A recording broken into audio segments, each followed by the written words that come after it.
Hello everyone, I am the storyteller, and tonight I am here just to help you relax, to drift off to sleep by the sound of the waves, like the whispers of old souls. I know you have come to this video not just to hear the story, but also to find a deep, peaceful sleep. But before we begin, please gently like the video and subscribe to the channel so I can continue to tell you strange stories under the dim moonlight. Where are you from? And what time is it where you live? Just relax. Let your body relax. Put all your worries down by your pillow. Let me take you into a world of mysteries where the wind and the waves mingle, and unsolved mysteries are waiting to be told. Are you ready? Stay quiet, friend. Lila sank into the couch, the flickering glow of the TV screen illuminating the shadows that loomed the darkened room.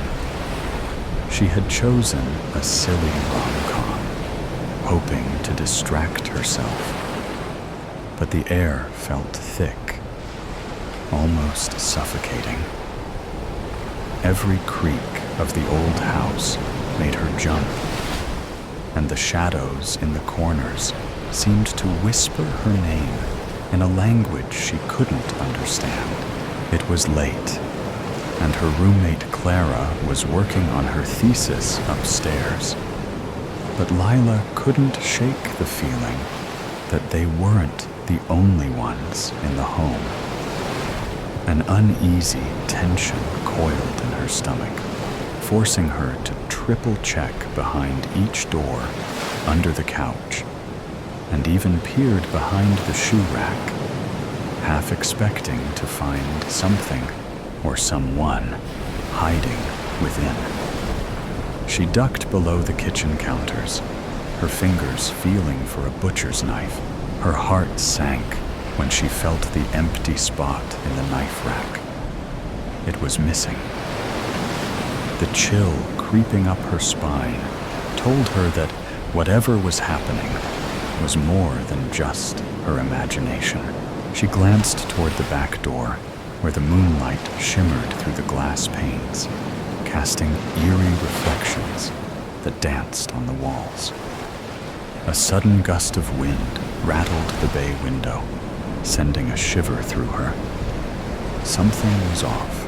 With a tentative step, she approached the back door, feeling the cold metal handle beneath her palm.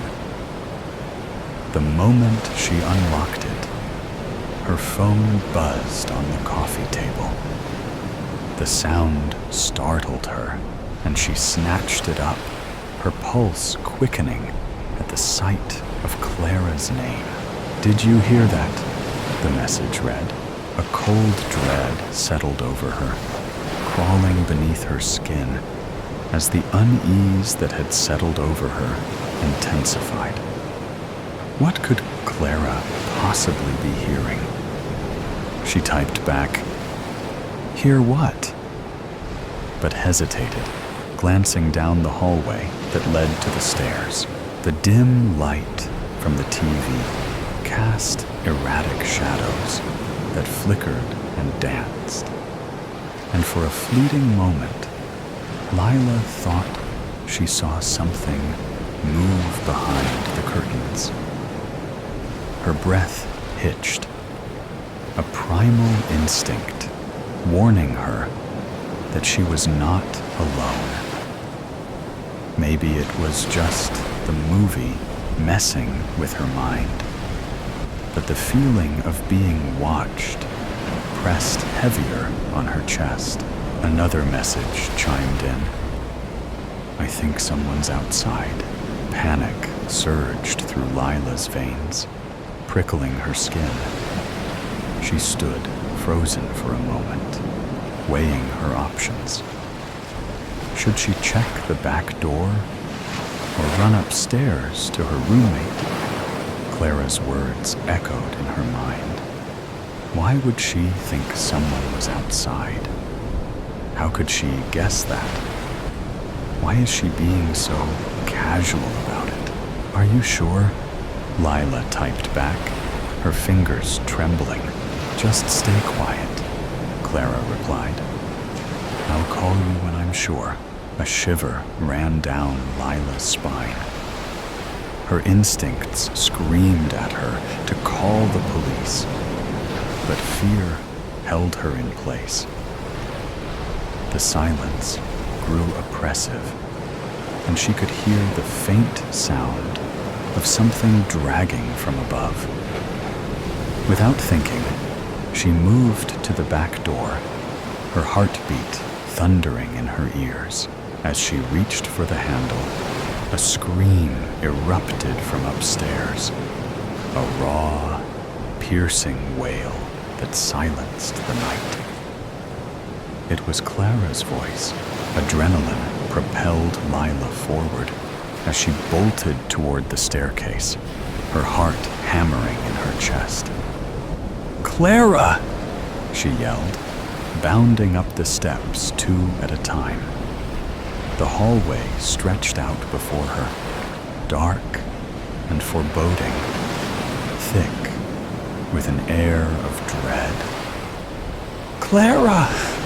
She shouted again, panic clawing at her throat. The scream had stopped, replaced by an eerie silence that felt like a warning. When she reached Clara's door, her hand trembled as she tried to push it open. It was locked. Why was it locked? Lila fumbled for her spare key, forcing the door open. The room was empty, save for the dim glow of Clara's laptop on the desk.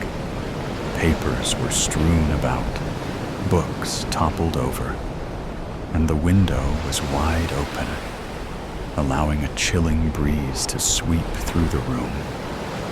Lila stepped inside, her heart racing. Clara, Lila called softly, her voice just above a whisper. Where are you? Suddenly, she heard a soft rustling from the bathroom. Her breath caught, and fear settled like a stone in her stomach as she approached, each step feeling heavier than the last. She reached for the door, her mind racing with images of Clara being attacked. She hesitated, her hand hovering over the handle, glancing back at the open window that seemed to beckon her to escape. Then her phone buzzed again, illuminating the screen with another message from her roommate. Don't come in. Lila's heart sank, and a sense of dread washed over her. The message was sent from Clara's phone, but something felt wrong. Are you okay? She whispered, her voice barely audible. The rustling from the bathroom stopped abruptly, replaced by a suffocating silence that wrapped around her like a shroud. Lila took a step back, cold sweat prickling her skin. She felt trapped. Her instincts screamed at her to run, but she couldn't leave Clara. With trembling hands, she yanked open the bathroom door. Clara stood there. Her eyes went and wild, blood staining her nightgown, the crimson liquid soaking into her hair like a macabre halo. In the bathtub, a body lay motionless, limbs grotesquely scattered like a puzzle, arms and legs discarded beside the sink. The young woman's lifeless eyes stared vacantly at the ceiling, unseeing. Lila could barely make out the limb hanging from Clara's hand, for in the other was a knife, glistening in the remnants of her victim. Lila froze, her mouth dry and her mind reeling.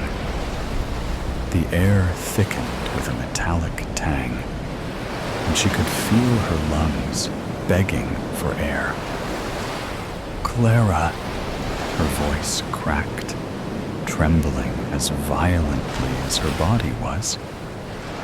"What have you done?"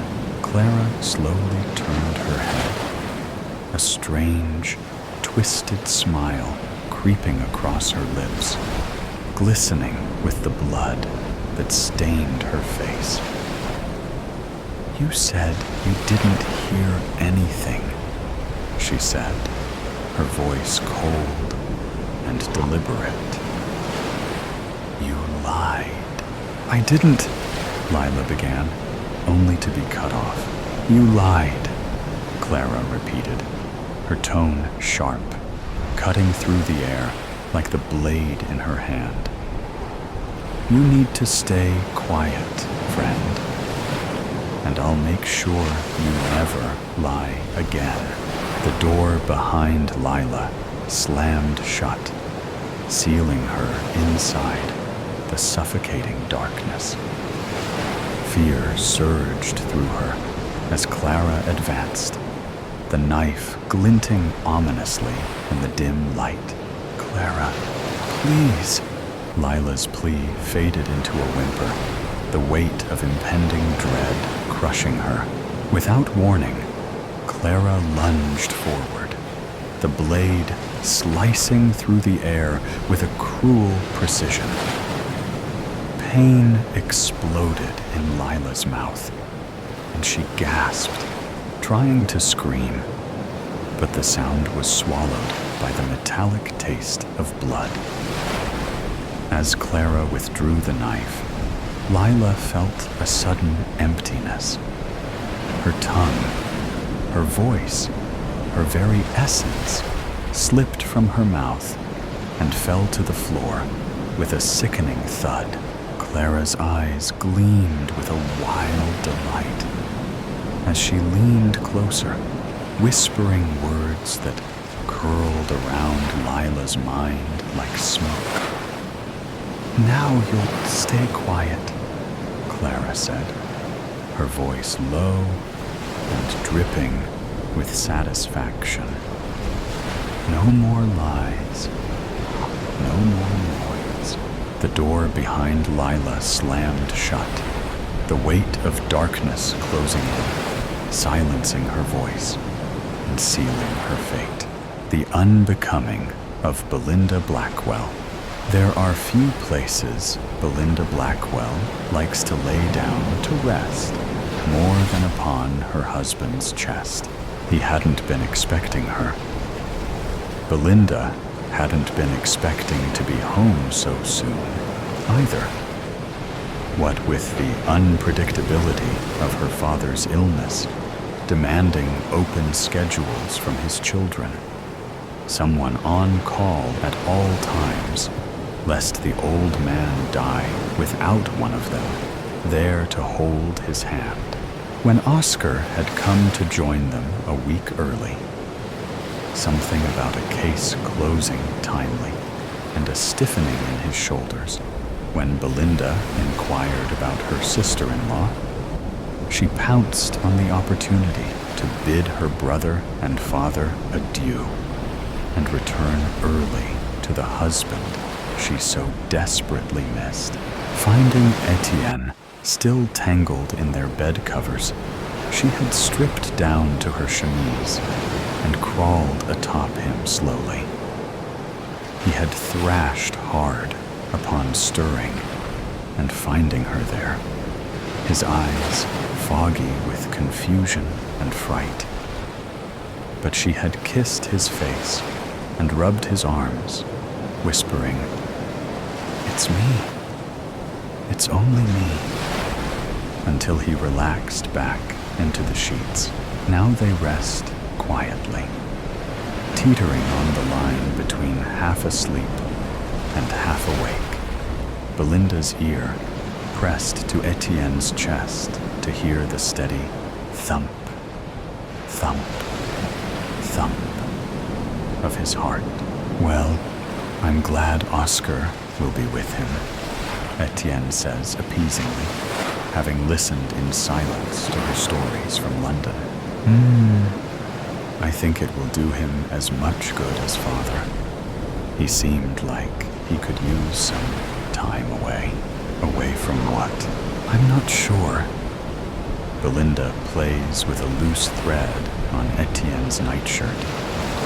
"I feel bad saying away from his wife, but all signs point to it being the truth.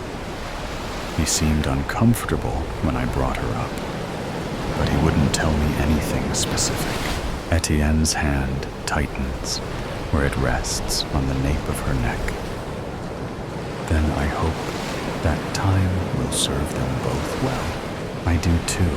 She tilts her head to observe the strong profile of her husband's nose. "And you?" she teases.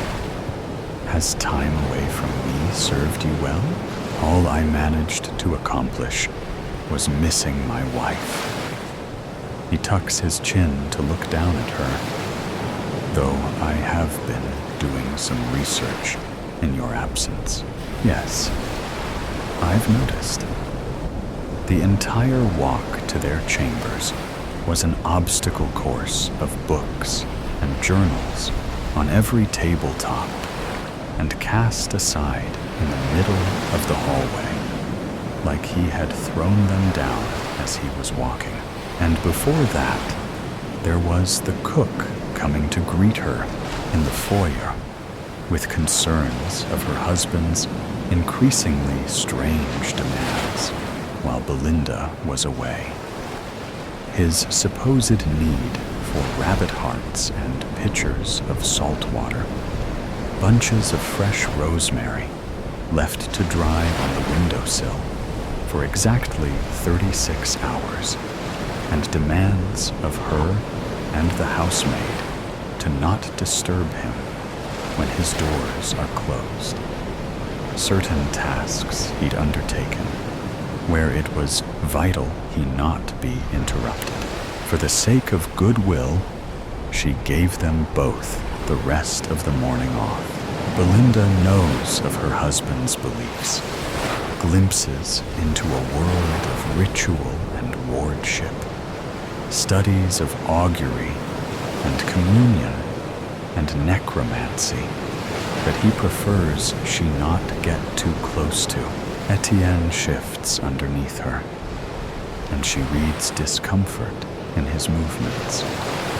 She strokes a hand down his cheek, so he knows not to be ashamed of it all on her behalf. What has prompted it? Have I come to see you while I was gone? He's told her, too, of the spirit that haunts him, the one that looks just like her, that follows him around the house and watches him from doorways and windows and stares at him unblinking, stares at him like he's done something unforgivable. Belinda has never seen herself, and Etienne claims the spirit has never appeared while she's in the house. She fretted for days over having to leave him when word of her father's illness arrived, knowing what it might invite back into Etienne's life. But there was no getting around the trip. And besides, Etienne had sworn his confidence that that time was behind them.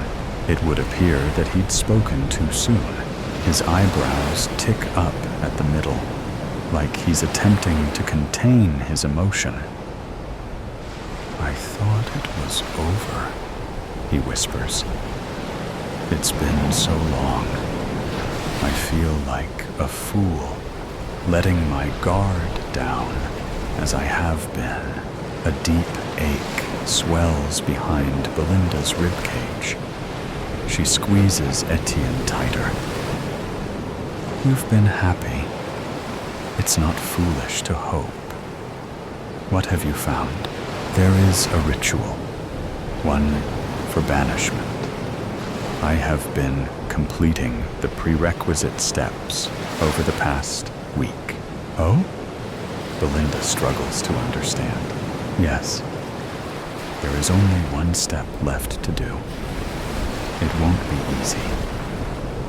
His fingers flex against her back, a signal that he is thinking hard. He seems to choose his words carefully. The act won't be physically challenging, but I fear the toll it will have on my heart and constitution. Belinda frowns. It sounds taxing. Are you sure this is the only way? She considers, not for the first time, bringing up the possibility of relocation, abandoning this home that torments him, so in favor of a fresh start, a life away from paranoia and body doubles. She can't see before she can muster up the right words. He's saying, it will be worth it. I want to do it. I want my Belinda to be the only Belinda in my life. She smothers a grin against the column of his throat. I'd quite like that as well. Etienne is quiet for a long moment before speaking again. I won't pretend it isn't terrible, but it is necessary too.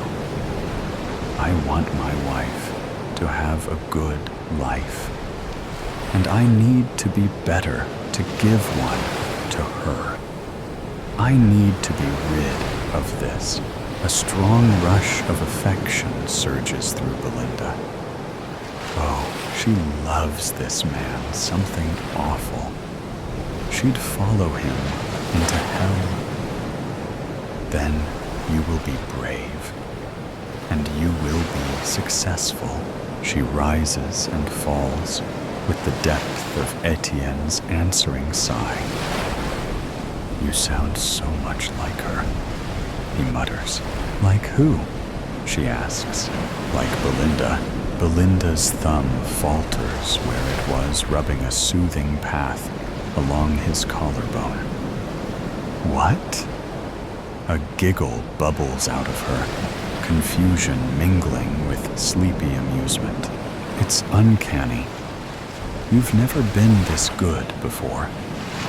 He doesn't seem to register her stiffening. Or he does, and ignores it.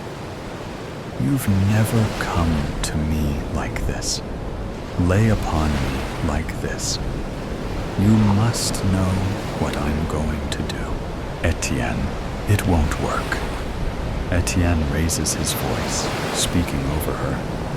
I won't let it. Belinda lifts her head to look her husband in the eyes.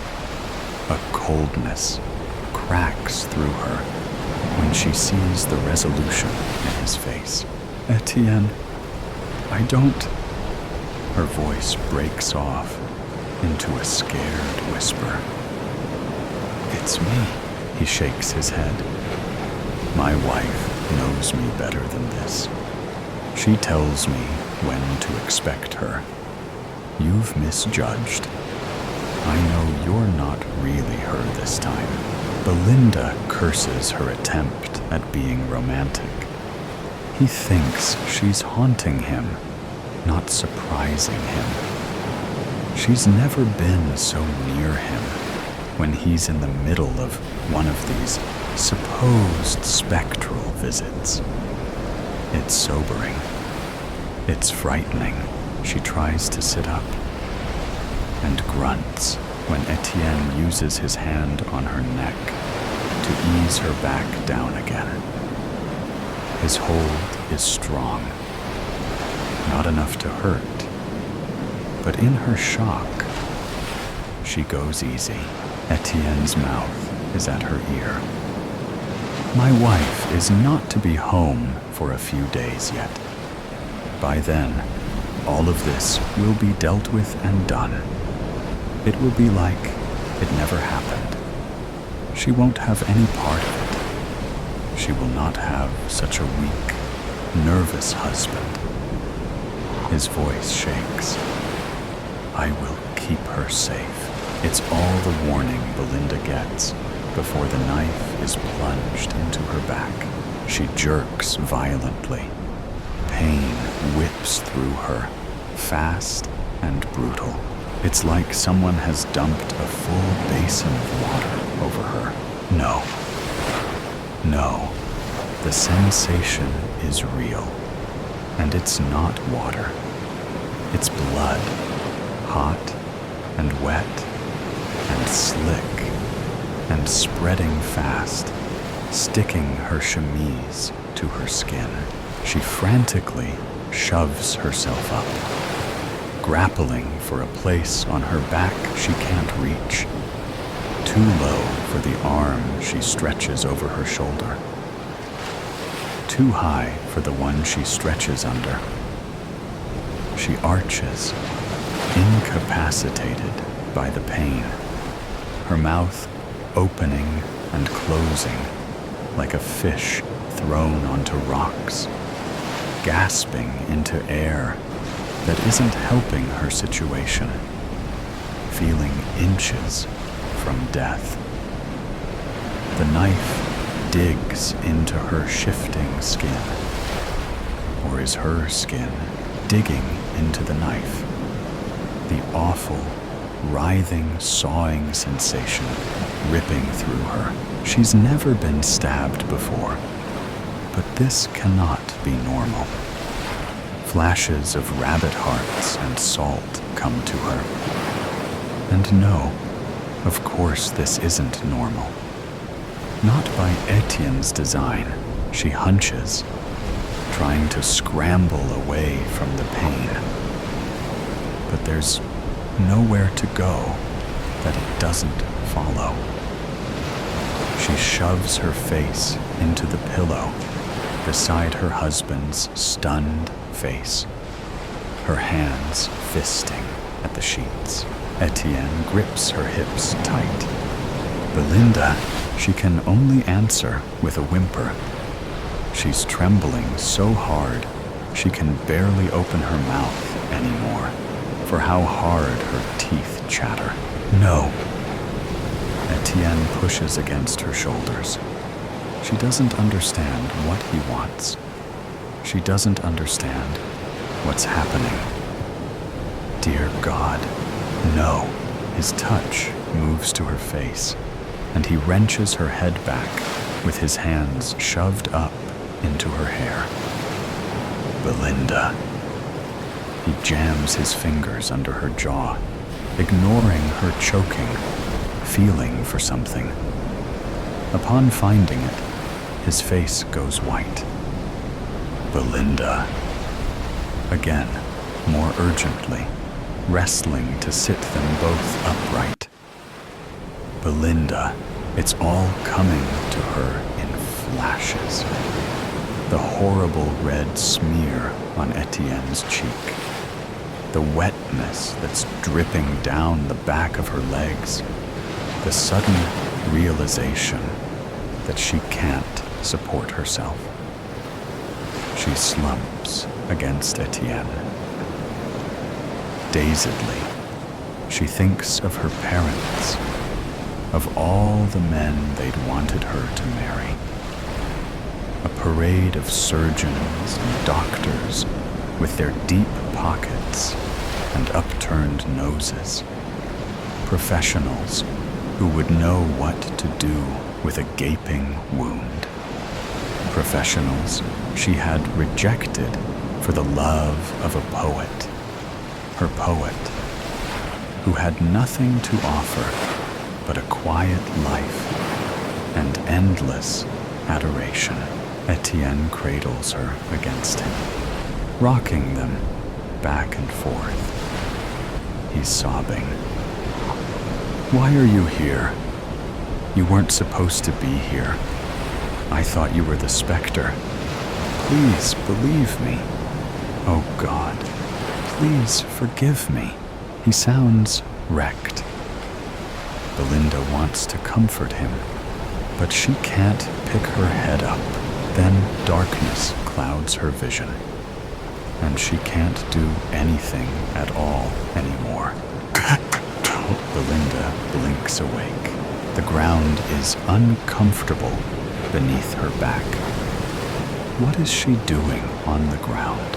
Etienne is kneeling by her side, head in his hands. There's something red all over his hands. Belinda pushes herself up, reaching out to touch Etienne's knee. He jolts at the barest brush of her fingers. Belinda. He sounds relieved. He yanks her forward, and she goes crashing against his chest. Why is his heart beating so fast? That red substance on his hands is getting all over her now, staining her crisp white chemise. Why does it smell so strongly of metal? Her head feels fuzzy. Really? Why is she on the ground? A moment ago, she was laying in a bed, gossiping with Etienne about her brother's marriage. Did she fall out of bed? Did she hit her head?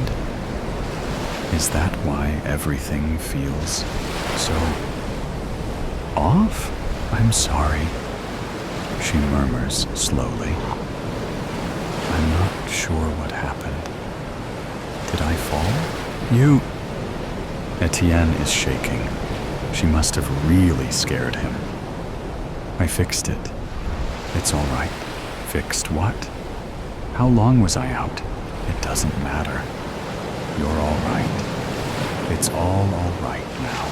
Belinda frowns. Etienne, is my head bleeding? He winces. What? Why are you asking me that? Blood. She can't think of anything else to say. She should get a cloth, something to clean him with. She pushes away from him, bracing against the edge of the mattress to stand. Her hand sinks into something cold and wet. Before she can search for the source of it, Etienne pitches forward, grabbing her by the cheeks and pulling her to look back at him. It makes her head spin. Don't look, he says. He sounds gravely serious. Belinda's heart stutters. What? Don't look, like a petulant child. Belinda can't stop herself. She's wriggling out of his grip before he can stop her again, ignoring his cry, turning to look at herself, laying dead in a mess of blood on the bed. Herself on the bed. Blood. All air leaves her. She jerks to her feet, stumbling backwards. She can't look away. She's just laying there, her hair stuck to her forehead and her chemise soaked through with red. Her eyes are still open. Behind her, Etienne remains on the ground. His voice is low, thick with grief. There was an accident. I did what I had to fix it. What? Her voice sounds like it's coming from miles away. She doesn't even know what to ask. She can't look away. I didn't know if it would work. I had only read about the ritual. I've never attempted it. But the journals said I could comb through time and bring something back with me. He looks up. I brought you. Belinda's stomach turns. Etienne's face is wet with tears. Where is she? You brought me from the past? From before the accident? Yes. It was the only way. You were already gone. His voice breaks, and he hangs his head. His shoulders are shaking. Belinda looks at him. She looks at herself. But what of the Etienne in the past? Are you the same as him? Our paths have diverged, he says gravely. Well, then, what of that Etienne? Is he all alone now? How must he feel, having just had his wife taken from him? Etienne shudders, his eyes darkening. I know how he feels. For some reason, that's what does Belinda in. Her stomach lurches, and she stumbles to the lavatory, shoving the door closed behind her, before retching into the sink. Nothing comes up. It makes her feel worse. She looks up into the mirror. Yes, that's her face, staring back at her with wide eyes and tangled hair. But yes, that was her face, too, staring back at her from the bed. It feels like dying just to think of it. She can't imagine what dying must really feel like. Can't imagine how anything can be worse than this terror that's seizing her insides.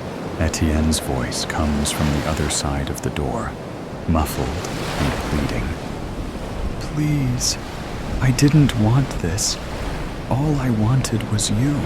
He nudges at the door, like a dog desperate to get in. She staggers over to open it. Etienne is still on his knees, still on the ground. When the door is open wide enough, he drags himself forward with his fingernails digging into the wood floor. He bends low to kiss her ankles. She closes her eyes tight at the sensation. My love, my life. His tears drip onto her foot. I wish I hadn't done it. I wish I hadn't done it. What did you do? A voice in her head begs her to ask. And somewhere deeper, somewhere darker, somewhere inside her that already knows, somewhere she can't reach, is asking, which part do you regret? Tessa. They bury Belinda in the garden. Belinda watches numbly, while Etienne strips that other her from the bloody chemise, redressing her in something soft and clean. He gathers her hair and fastens it into a braid to keep it off her face. And his touch is so gentle and reverential that this time, when Belinda excuses herself to retch into the sink, she throws up the entire contents of her stomach. Belinda gets dressed herself, tugging on a gown, though her hands shake so hard that Etienne has to help her with the fastenings. She follows behind Etienne and stares at her own face, lax where it rests against her husband's.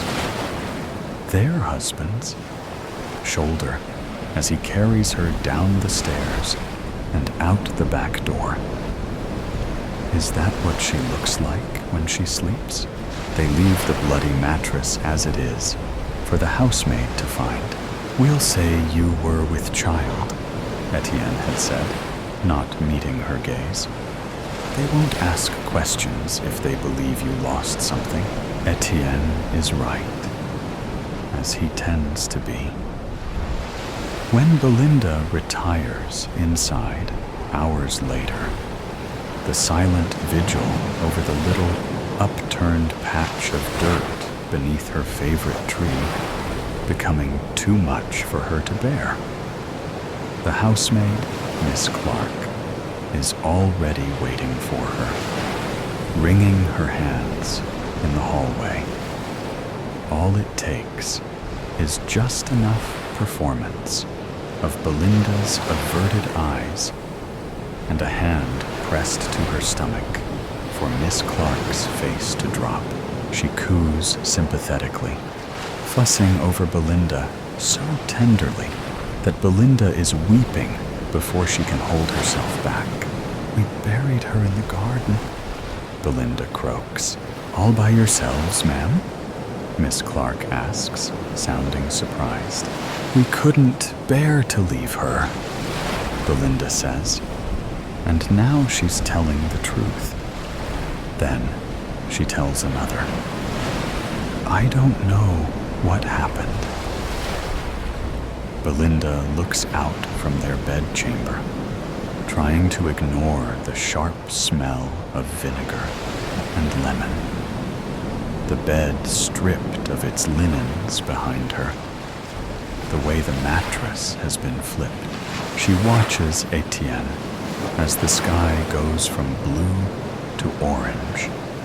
Hours pass, and still he remains, bent over the grave of his dead wife, while his wife watches over him after what feels like an eternity.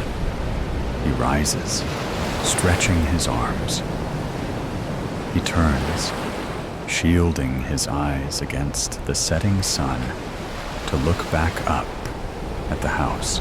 Belinda tries not to notice how he flinches when he spots her, feeling like a specter in the window. The tragedy of Frederick Thilke. The guards dragged a man through the gallows. His eyes were flushed and red, and his face was swollen from holding his breath, for he refused to allow even a single tear to fall. The guards pulled the man up the stairs.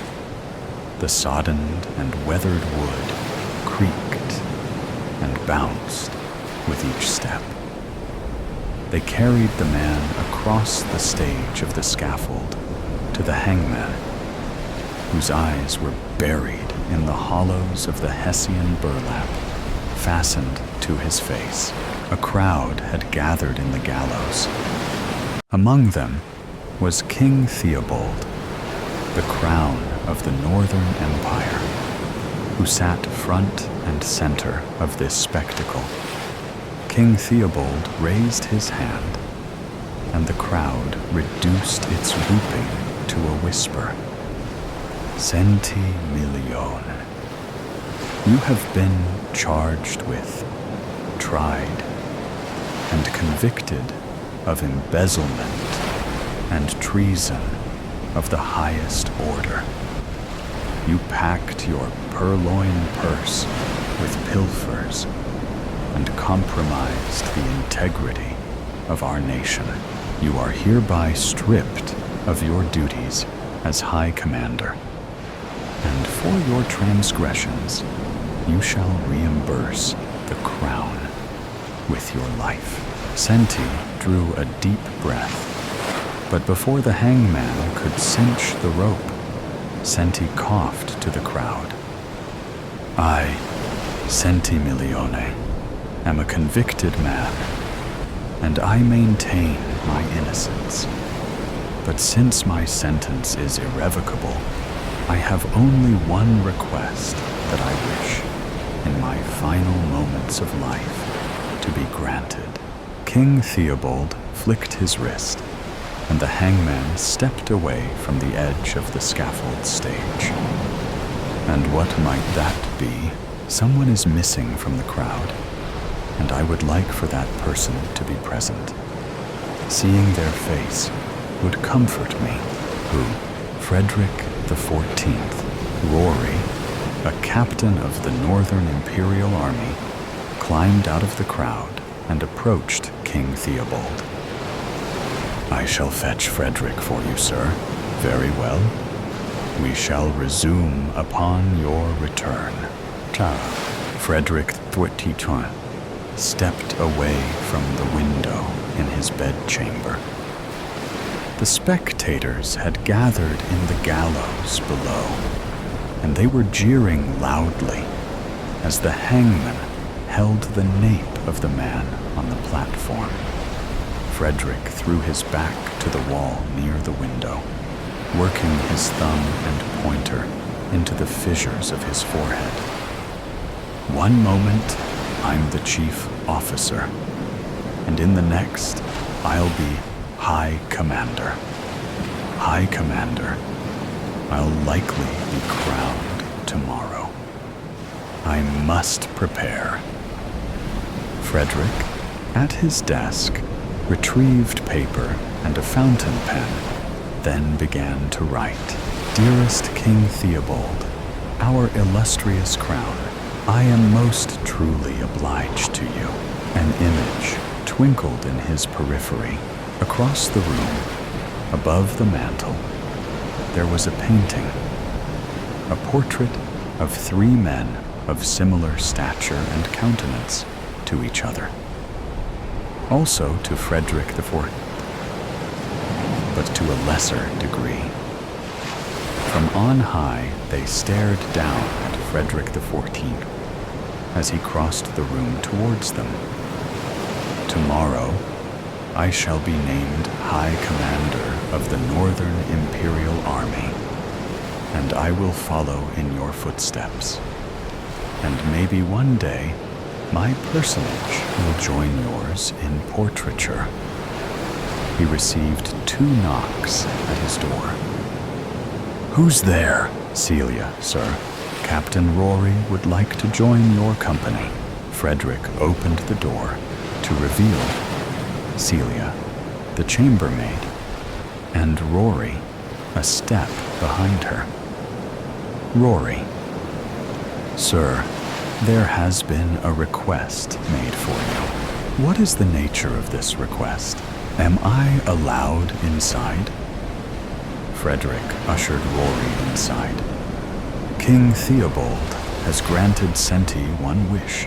Has he not been executed? In only a moment's time. But never mind that, Frederick. Senti's wish is to see you." Frederick flew across the room and away from Rory. "See me? For what reason?" "Frederick, you are but his dearest friend. What is the reason for your delay?" Frederick turned his back to Rory. "There is no reason other than that I would not want to see a hanging in the gallows. But you have witnessed your fair share of executions, none of which have been dear friends," Frederick said. "So what shall I tell Senti?"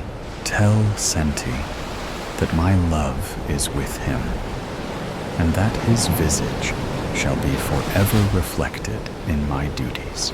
"Of High Commander?" Frederick nodded his head. "I'll likely be crowned tomorrow. His ill repute shall be absolved with me." "Ill repute?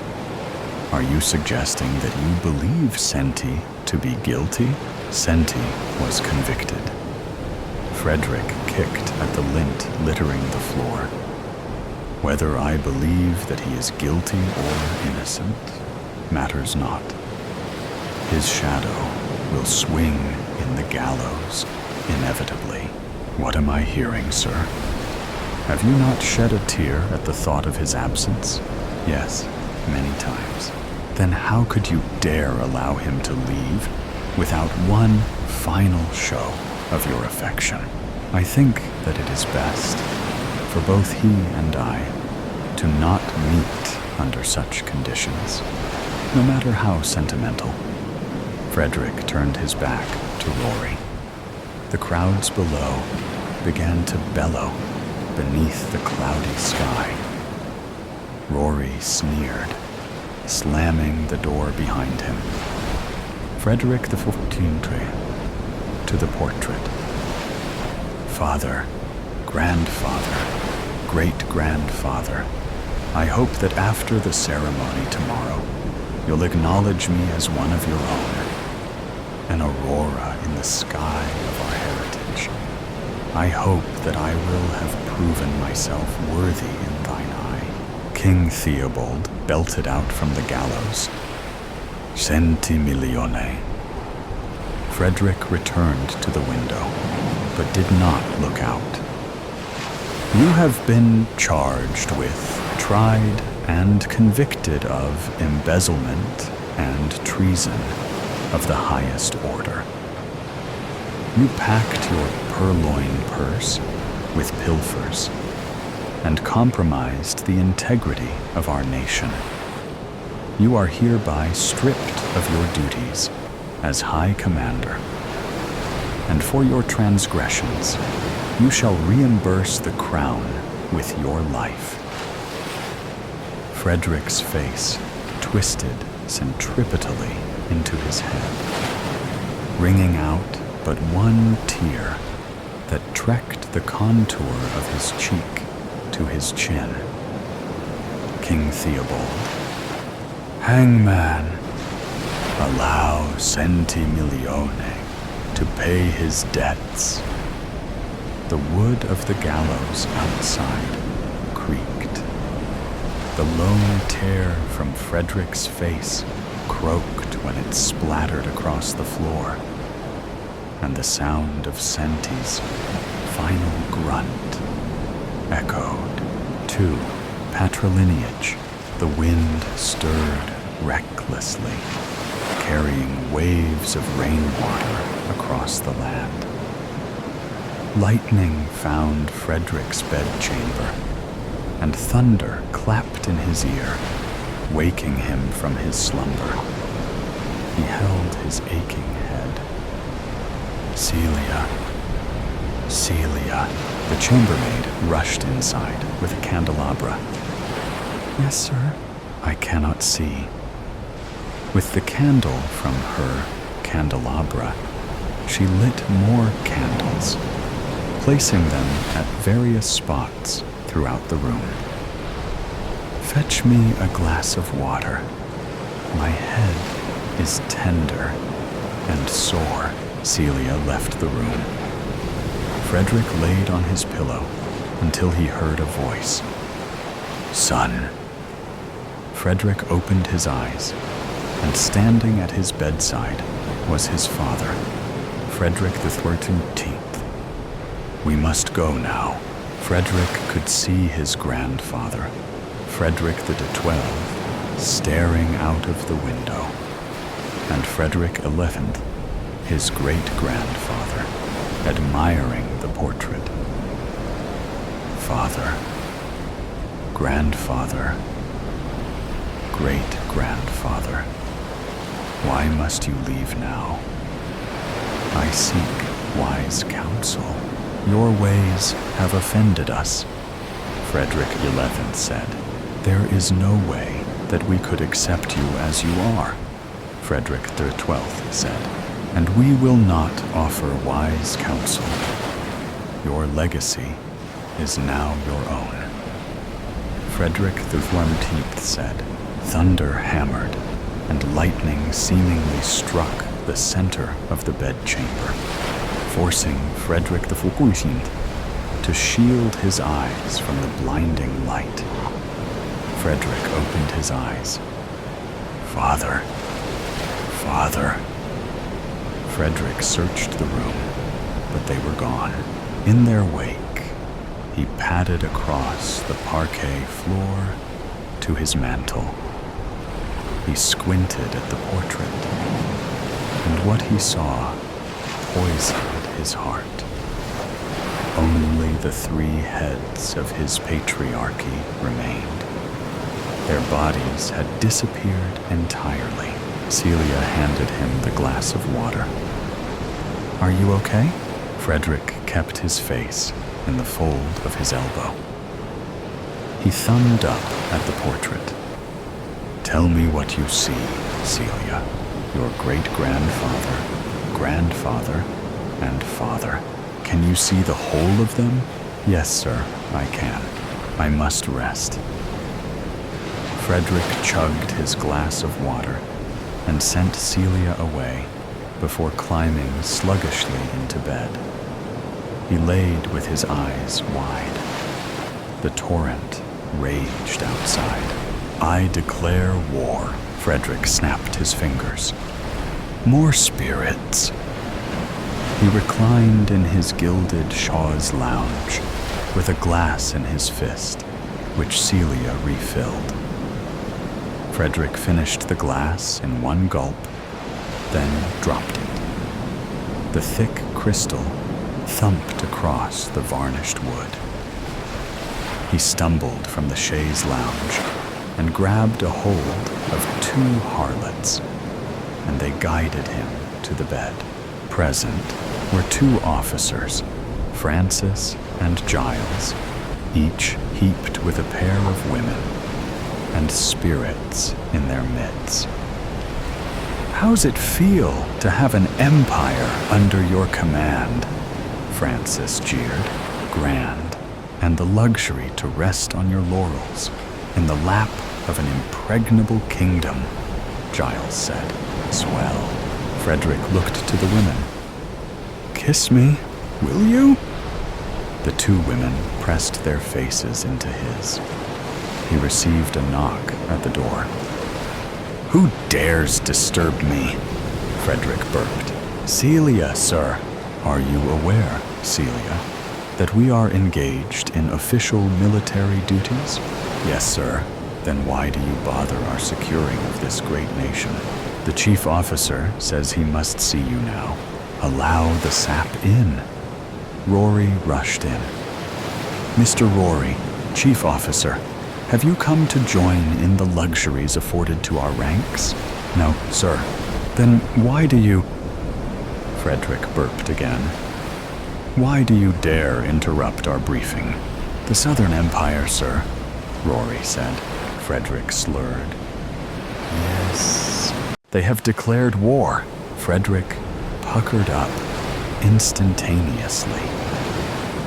His eyelids spread wide. His pupils shrunk to little black dots, and his eyes receded far into skull. He folded his dressing gown across his chest and crossed his legs. The South has declared war, you say? What must we do? But you are the High Commander, right? King Theobald rejected their demands and accepted their declaration of war. He has since issued a decree. Very well. Frederick stumbled to the center of the room. Everyone out, save for the chief officer. Only Frederick and Rory remained. High Commander, what is your plan? Our nation's security is at stake. I know. With his arms crossed high on his chest, Frederick crept across the room to his mantel. He laid his head into his rested elbow. He looked up to his portrait. 3 silhouettes now stained the canvas. Chief Officer, Rory observed Frederick's constitution with a hawk's eye. Yes, High Commander? Look up at the portrait and tell me what you see. Your great-grandfather, grandfather, and your father. Why? Do you see the whole of them? Yes, I do. Heavens, gather the rest of our staff. I will meet you all in the Hall of Mirrors. Yes, sir. Rory exited the bedchamber, Frederick to the emptied portrait. How could you have abandoned me at such an inopportune time? Frederick's eyes were deep, dark portholes that revealed no soul. Celia entered. Yes, sir. He raised his glass. More spirits, please. 3, the soul of a man. Frederick hunched forward while clearing the gown from his feet, tottered into the hall of mirrors. In the center was an expansive table with 15 chairs measuring its circumference. The army staff silently observed the High Commander's disposition. Frederick looked them all over and pointed out an unfamiliar figure, a kimono-clad, ashen-faced woman. "Who's she, Kitty?" She lifted her face, slightly peeking under her brow. "A medium. Why should we need a..." Frederick burped. "A medium? She will be of assistance as we plot the fate of our empire. She couldn't possibly serve as our wise counsel. We, the staff of the Northern Imperial Army, conceded that neither of us but one is able to offer wise counsel. But you are the best of the best, are you not?" "Our very best was plucked from among us," Rory said. "Now we must seek wise counsel elsewhere." "Where else? From beyond the grave." Frederick waved his hand. "Under no circumstances shall we do such a thing. High Commander, you must understand, lives are at stake. Your reputation is at stake. And since you cannot lead us, then we must source our dearly departed friend." Frederick turned his back, observing the staff through the mirrors. "Centi milione, centi milione, centi, centi." Frederick humbled into the circle of fog on the glass. "You remember him, don't you, High Commander?" "Right. Of course. Why wouldn't I? A great man. Then there should be no objections." Rory turned to the medium. "Kitty, if you will, please bring to us our dearly departed, centi milione." Kitty placed 2 Japanese taiko drums on the table before her and clanged them rhythmically. She left them alone, and the rhythm continued in her absence. She leaped weightlessly from the floor. With the fabric flagging from her frail frame, she raced across the polished mahogany from end to end, mumbling a chant. She stopped. On her back, she convulsed atop the table, arching her body before falling to the floor. From the floor, a figure rose, the soul of Centi Milione. The army staff could not believe their eyes. "Centi? Rory, it is I." The two hugged. "Staff, what a pleasure to be in your presence once again." Centi found that Frederick was huddled in a corner of glass. "Frederick, my dear friend, join us." How? Frederick crawled to the table side. "It has been so long since I last saw your face. My final request was to see you, but you didn't show." "I know. How come?" "I couldn't bear to see you in that moment." Centi caressed Frederick's head. "It's okay."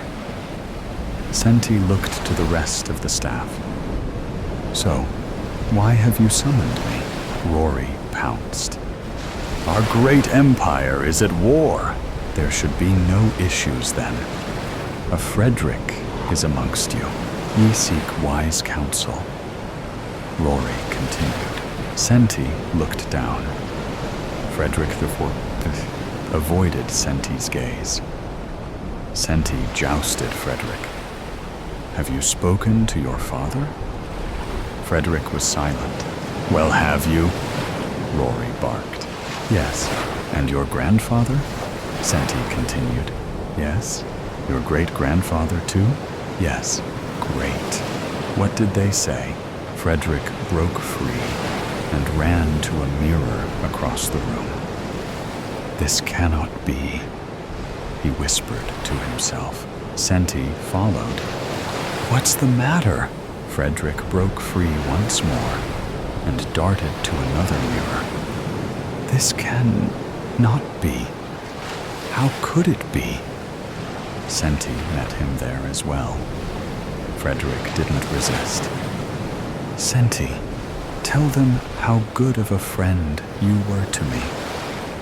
Frederick brushed Senti's ghastly complexion. You were a good friend, but I was not. Rory stood up at the table. What do you mean, my friend? Senti asked.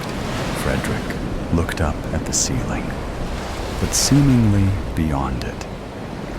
For my entire life, I walked the path of my predecessors, but I could never keep pace.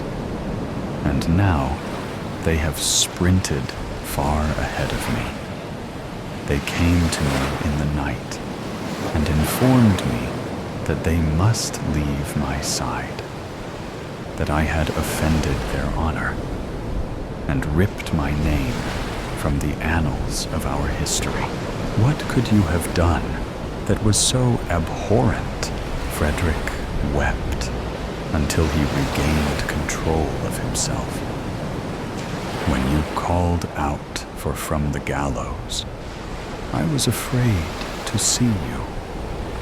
You broke the chain that linked me to my father, my grandfather, and my great-grandfather. All I could see was their scorn and shame. Frederick looked into Senti's troubled eyes. After the celebration, hosted in King Theobald's honor, he had you arrested. Right, and you were tried. Yes, and subsequently convicted. This is all true. The punishment for the charges leveled against you, hanging in the gallows, was fair, but the evidence, it was fabricated. The staff gasped. I knew it, Rory screamed. That evidence, in light of the celebration that you hosted, I knew it would be the perfect foil, that the pride of King Theobald would believe it. And he did. I told him that you had embezzled monies, as well as colluded with another nation. And he accepted my word as bond. The staff sucked in all of the air in the room. Senti pushed away from Frederick with haste. How could you? How dare you? You knew how much that position meant to me, and how right I was for it. You had me killed to assuage your vainglorious greed. Senti was so heated that he could breathe fire. He beamed his scalding eyes at Frederick. You fool. And because you are so, I wish for you to suffer a fool's fate. Senti spun away from them all and reduced himself to a bended form. Kitty reclaimed her seat, hiding his face in the arm of his dressing gown. Frederick watched as Rory crept slowly to him. Rory rested a knee. I knew from the beginning that you had something to do with it, but no one trusted my word. You call yourself a friend? I should spit upon your trifling head. You do not deserve anyone's pity. Frederick shielded furthermore, his face pressured to burst with tears that refused to fall. You send a courageous man, an honorable man, a competent man, to the gallows to satisfy your own selfish pride? And then attempt to replace him with your pathetic inadequacies? Well, I hope you enjoyed yourself, because your time amongst our ranks has expired. Rory stood over Frederick. You drunken coward. You'll believe anything. There is no war. The Southern Empire never declared war upon us. Frederick's face red of shame. Carry him to a cell. He'll stand before King Theobald in the morning, and the hellhounds will drag him from the gallows come nightfall. The staff lifted Frederick from the floor, and he didn't resist. He could barely lift his head as they carried his limp body towards the exit. All that Frederick the 14th could manage was a mumble.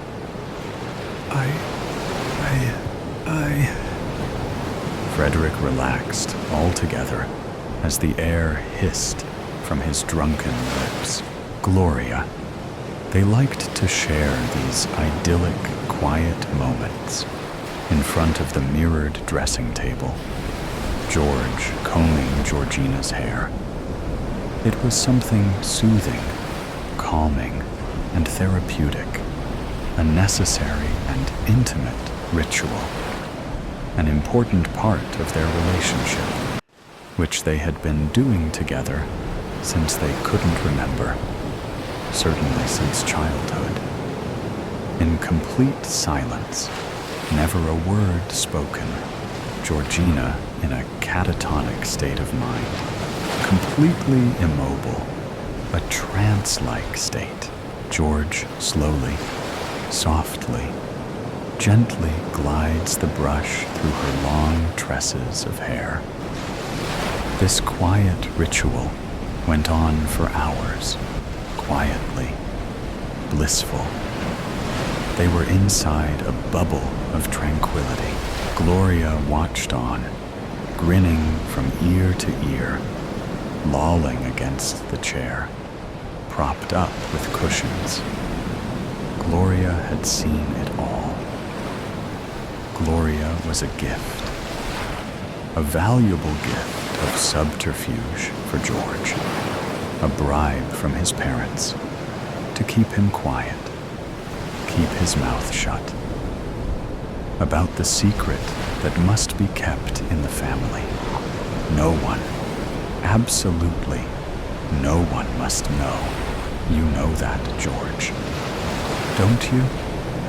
His parents would explain to the innocent ears of George. This is Gloria. You can whisper in her ear if you ever want to talk to someone about it. Okay? Gloria became the listener, the therapist. And then she would pass on the secret information to Georgina. Georgina was the stronger of the two, made of rock. Nothing disturbed or frightened Georgina. That's why George doted on Georgina. He knew he was weak. And she was so strong. She possessed the strength for both of them. Gloria was so pleased to be added to the family and to be an integral part of it. The family was wealthy. The father, a world-renowned specialist surgeon from a wealthy legacy. He was privileged from birth, nannies, boarding school. His pathway in life was constructed and planned before he was born, from generations prior and generations to come. The tried and trusted way. His marriage was arranged, with only a select few who could be considered a match in their world. In those high circles of society, she was perfect. of similar family status. She didn't lose any of her privileges. It was a perfect transition from her maternal family into her family of marriage. She didn't lose any sleep over the matter. Life continued on as normal. Gatherings, parties, friends. It was seamless. When she became pregnant shortly after the marriage, it made the headlines on the celebrity pages. The joyous ink leapt off the gossip pages. She demanded to be fully anesthetized for the birth. Pain was not a word in her personal experience. Dictionary. She was completely unaware of the conception, totally out of it. She could have given birth to a horse, and was equally unaware she had delivered twins. Gloria was selected as a gift, a treasure for George. She was token of unspeakable secrets, unfulfilled desires. Her appearance with her blonde, braided pigtails, gaudy red lips might have been misconstrued. But George hugged her lovingly from the very first time they met. His parents were incapable of showing affection, demonstrating their love with hugs and kisses, not in the normal sense.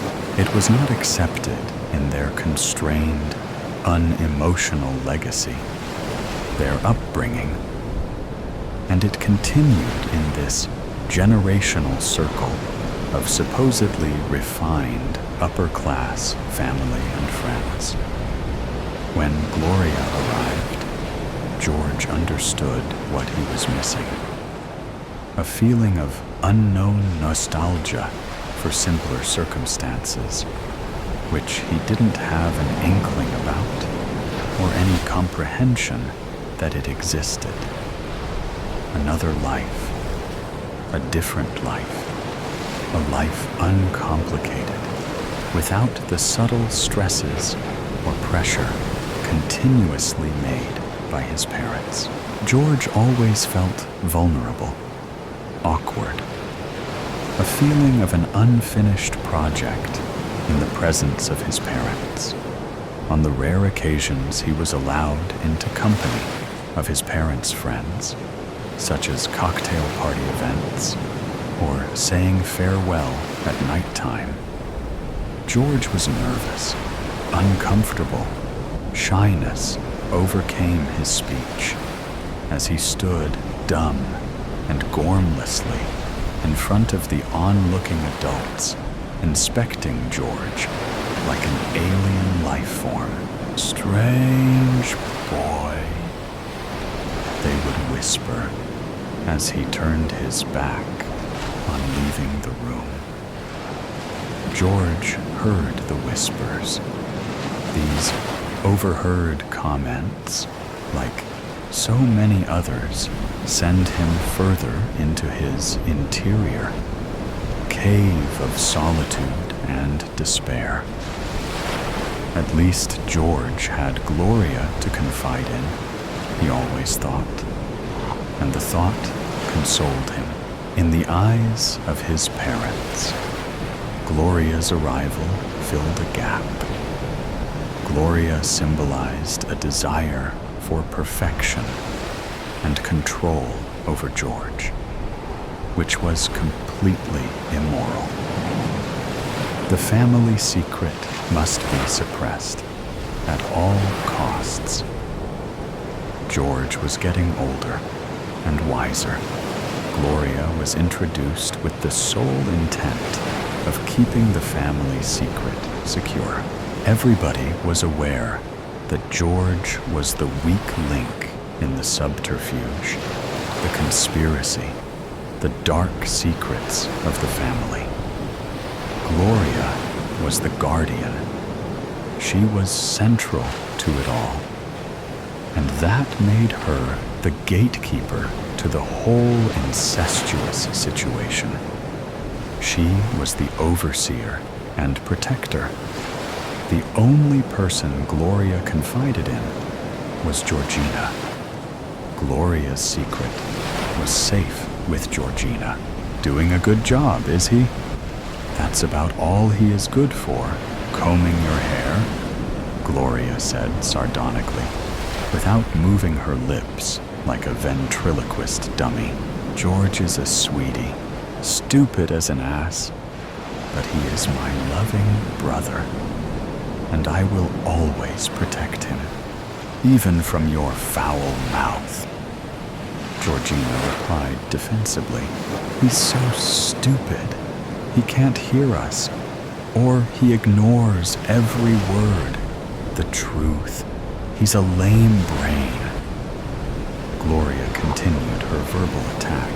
You are the smart one, the strong one in this family. Georgina, if it wasn't for you, we would still be in the clutches of those dinosaur parents, the molesting evil creeps.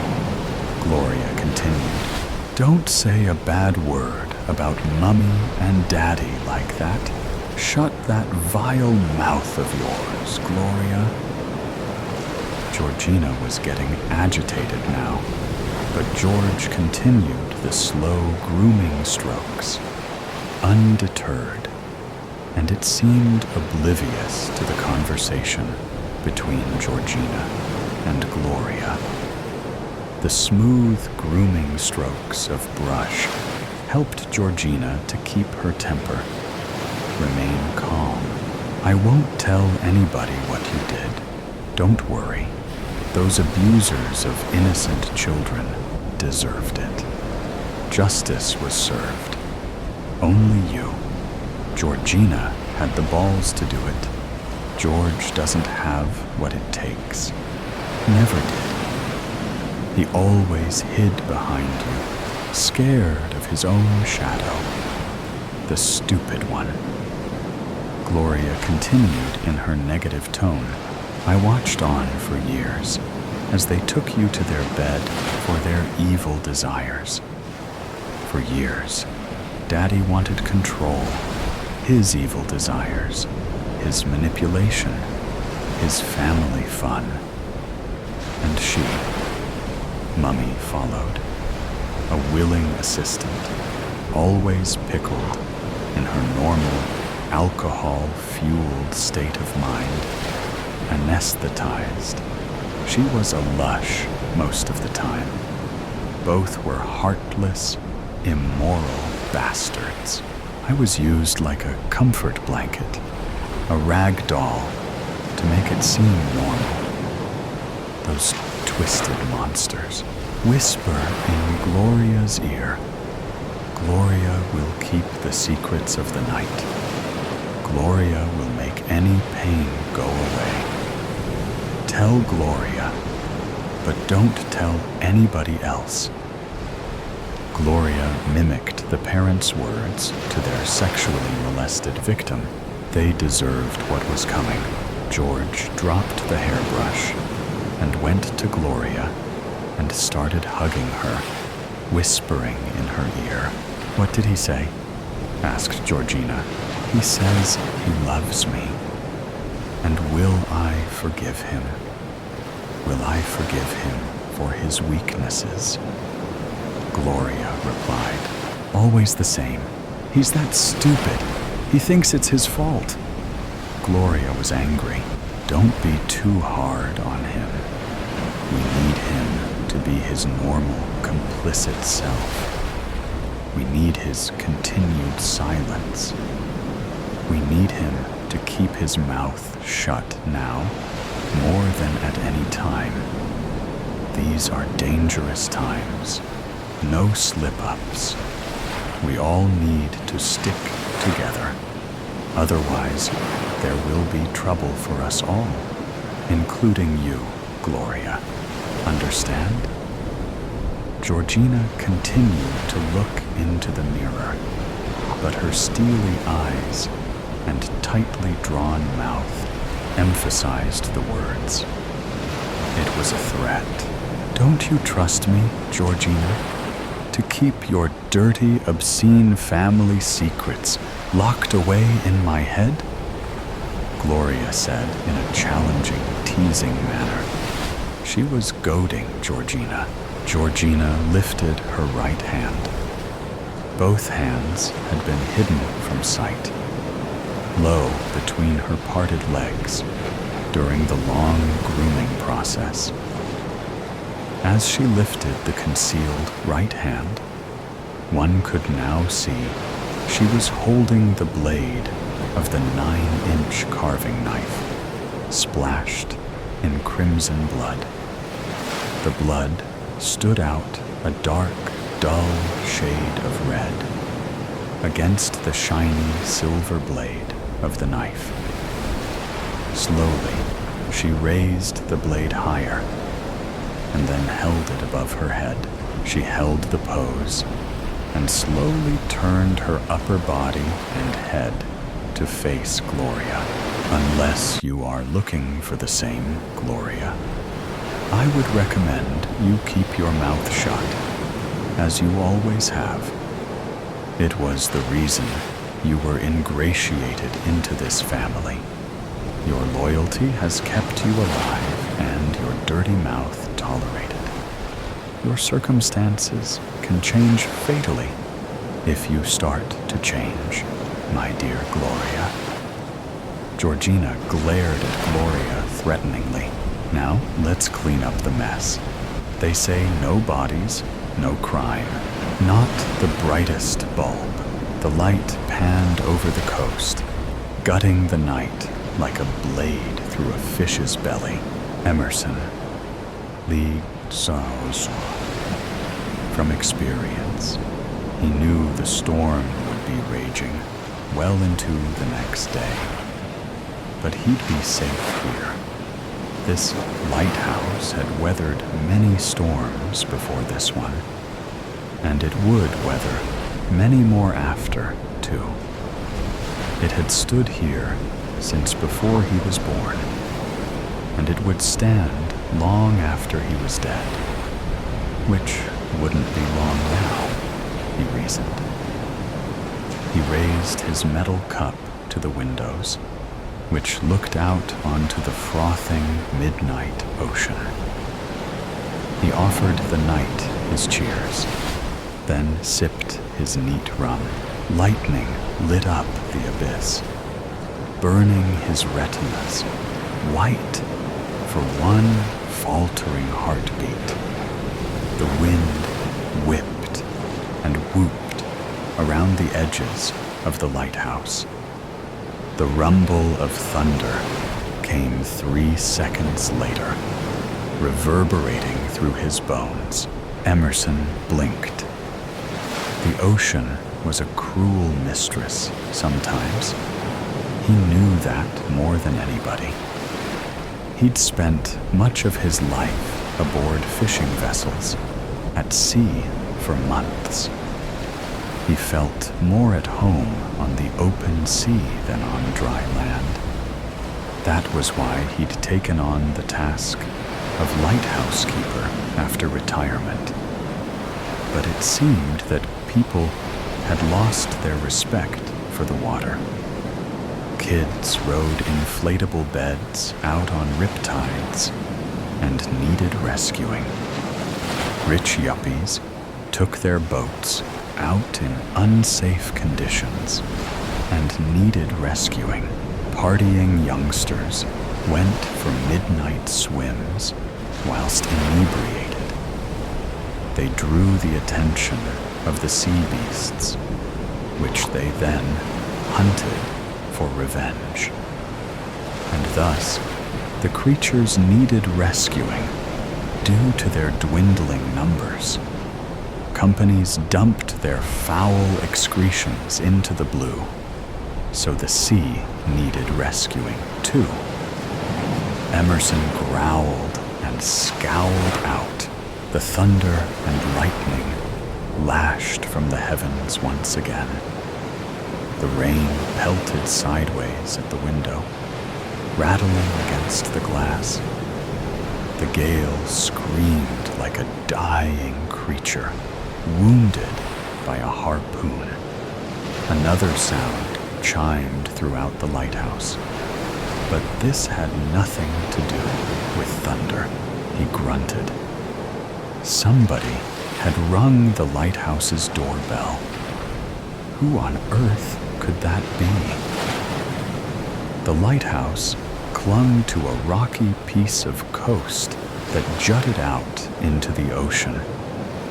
It was far from any town or village, as Emerson liked it. The only company he usually had came in the form of passing boats and hungry seagulls. Emerson took another swig of rum and set his cup on the table. The wood bore the marks of 1,000,000 condensation rings from the rum mugs of history. He grumbled to himself and passed through the door to the spiral staircase.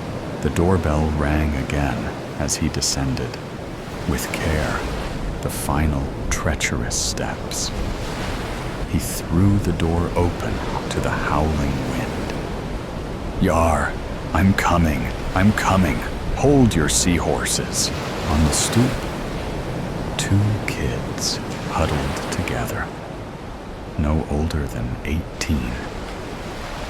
They clung to one another as the wind whipped at them, and the storm soaked them to their bones. "I'm sorry, sir," said the boy, raising his voice over the gale. "But our car broke down, and we're stranded. Can we please hold up with you until the storm has passed?" Emerson was not a people person, but he was also not a heartless monster either. He opened the door to the boy and the girl and guided them up the staircases. "Yar, come in, come in. You're wetter than water. I got some blankies upstairs. Come, let's get you and your lass dry. Me name's Emerson."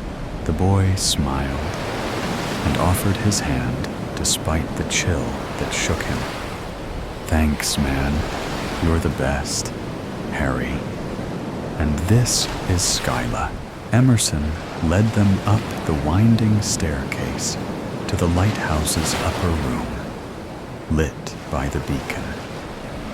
He got some dry towels, stale and mutt-eaten, but dry, and put the kettle on for warm tea. You must be pretty frightened. What with you stranded in the dark and the rain, while the sea beats her chest like King Kong. She can be mighty fierce." The boy pulled a face and shook his head. He wrapped a towel around Skyla's shoulders before he tended to himself. "No, inconvenienced and uncomfortable, but not scared." Emerson frowned, but bit his tongue. He guided the youngsters to his couch. It wouldn't be the first time it got wet, and handed them mugs of steeping tea. He sighed and sat down opposite them on his old rickety chair. "And what, if you don't mind me asking, were you two doing out here this late at night?" The boy and the girl blushed. Harry started to say something, but then Skyla interrupted. She shoved her left hand into Emerson's face. A diamond glinted on her ring finger. "Harry proposed to me tonight," as the sun set over the water, staining it red, the color of love. Isn't that romantic? To Emerson, red was the color of blood, once you'd chummed the waters to lure in the big fish. But he didn't say this. Yar, it do warm this old sea dog's heart to see young love in bloom. Why, my Batilda and I, we shared quite a torrid love affair, we did. But she's been sleeping with the fishes for longer'n you've been alive. I still carry her picture in this old locket here, which I wear around me neck at all times.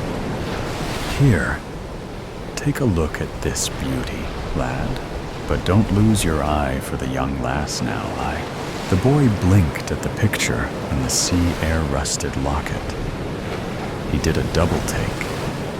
He seemed to struggle for words. His eyebrows knotted together like a bowline. Sir, that's a manatee, Emerson recoiled. You youngsters and your unrealistic Hollywood beauty standards. You shouldn't perpetuate such unhealthy attitudes towards appearances. It only fosters anxiety and insecurity. Yar, you might be young and lovely now, but see how pretty you'll look in 60 years. Let's see how you are once the sea's done rusted your lungs and your legs been took by an orca and a great white workin' in cahoots. The girl reached over and rapped a knuckle on his shin. A smirk touched the corners of her lips. But sir, both your legs are still attached, Emerson yelped and tucked his legs back under his chair. I jumped into the blood-stained brine. I did. Wrestled me legs back from the bellies of the respective beasts at the same time. Fought them both off, using nothing but me bare hands. I sewed them back on, I did, using nothing but a bit of old gut fishing line. I cleaned the wounds by spitting on them, then patched myself back up. It hurt for a while, but it didn't affect me well-trained balance on the deck. Yar, at sea you needs good sea legs, especially whilst Poseidon's throwing you about like a dusty old rug that your mama's trying to clean. The kids exchanged a glance and snickered. That didn't happen, did it, sir? Asked the boy. You're having us on. Emerson bit his lip. He knew how to get through to these young'uns, to teach them the proper respect they ought to have for the ocean. Emerson had seen waves taller than buildings and fish bigger than elephants. He'd seen currents sweep sailors to their doom in seconds. Emerson had seen men sink into the abyss as waves pummeled them like a boxer in a match with no referee to ring the bell. These kids had been on dry land, but the ocean was hungry. She could reach out and snatch you from the shore if she wanted. They had gotten lucky. The midnight tide hadn't pulled them out to sea whilst the boy popped the question. Emerson got to his feet and slipped out the door to the spiral staircase. I have something to show you. You wait right here, my lovelies. Confused whispers came from behind him. Outside, the storm continued to rage. The wind screamed and the rain lashed. The ocean roared and threw itself against the lighthouse's base. The foundations shuddered. Emerson found the switch, covered in warning stickers, and flicked it. The lighthouse went dark. A small shriek came from above. He ascended in shadow, grinning at the panicked voices. He barged through the door and clicked the torch on. He illuminated his haggard face from below and bellowed. It was a dark and stormy night. Harry and Skyla screamed and clung to each other, their faces pulled in a rictus of terror in the torch's beam. "What the hell?" began the boy, but Emerson cut him off. The ocean was raging. The night was black. You couldn't tell where the sky ended and the water began. And we all knew that she, the creature, was out there hunting us. The hunters had become the hunted. A foghorn shattered the tension, deafening them all. Harry jumped up, knocking his chair over backwards. Skyla shrieked and threw her hands up to her face. A flick of a fish's tail later, the lighthouse shook around them. A great, wrenching metallic crunch rocked the world. Ice froze his limbs. He broke through the paralysis and staggered to the window. He shined his flashlight onto the rocks below. "Good God," whispered Emerson. The jagged stones had acted like a shark's teeth, puncturing the ship's hull. It leaned like a drunken sailor, 45 degrees to the side. On top, seamen clung to the rails, whilst others tried to scramble about the rain-wet deck. Baffled shouts punctured the storm's wailing. Boxes of cargo crashed into the surf. Some sailors tossed life rings into the brine to rescue men overboard. Emerson whimpered. This lighthouse had not had a single accident for almost 100 years. And now, in one swift hour, he'd caused a disaster. He should never have exaggerated the truth to impress these kids. The ocean was scary and beautiful enough as it was. It didn't need cheapening with manufactured myths and legends. But he'd tried to scare them into respecting the fierce hand of nature. Tried and failed. They thought he was an old coot who'd messed up on the job, and they wouldn't exactly be wrong now, would they? He'd forgotten the very lesson he'd been trying to teach. His shoulders slumped. Yar, I'm not the brightest bulb, methinks. Just deserts. It is impossible to resist a hitchhiker on a road to nowhere. And that was exactly what my cousin Shane's wedding to Raven the following morning was going to be.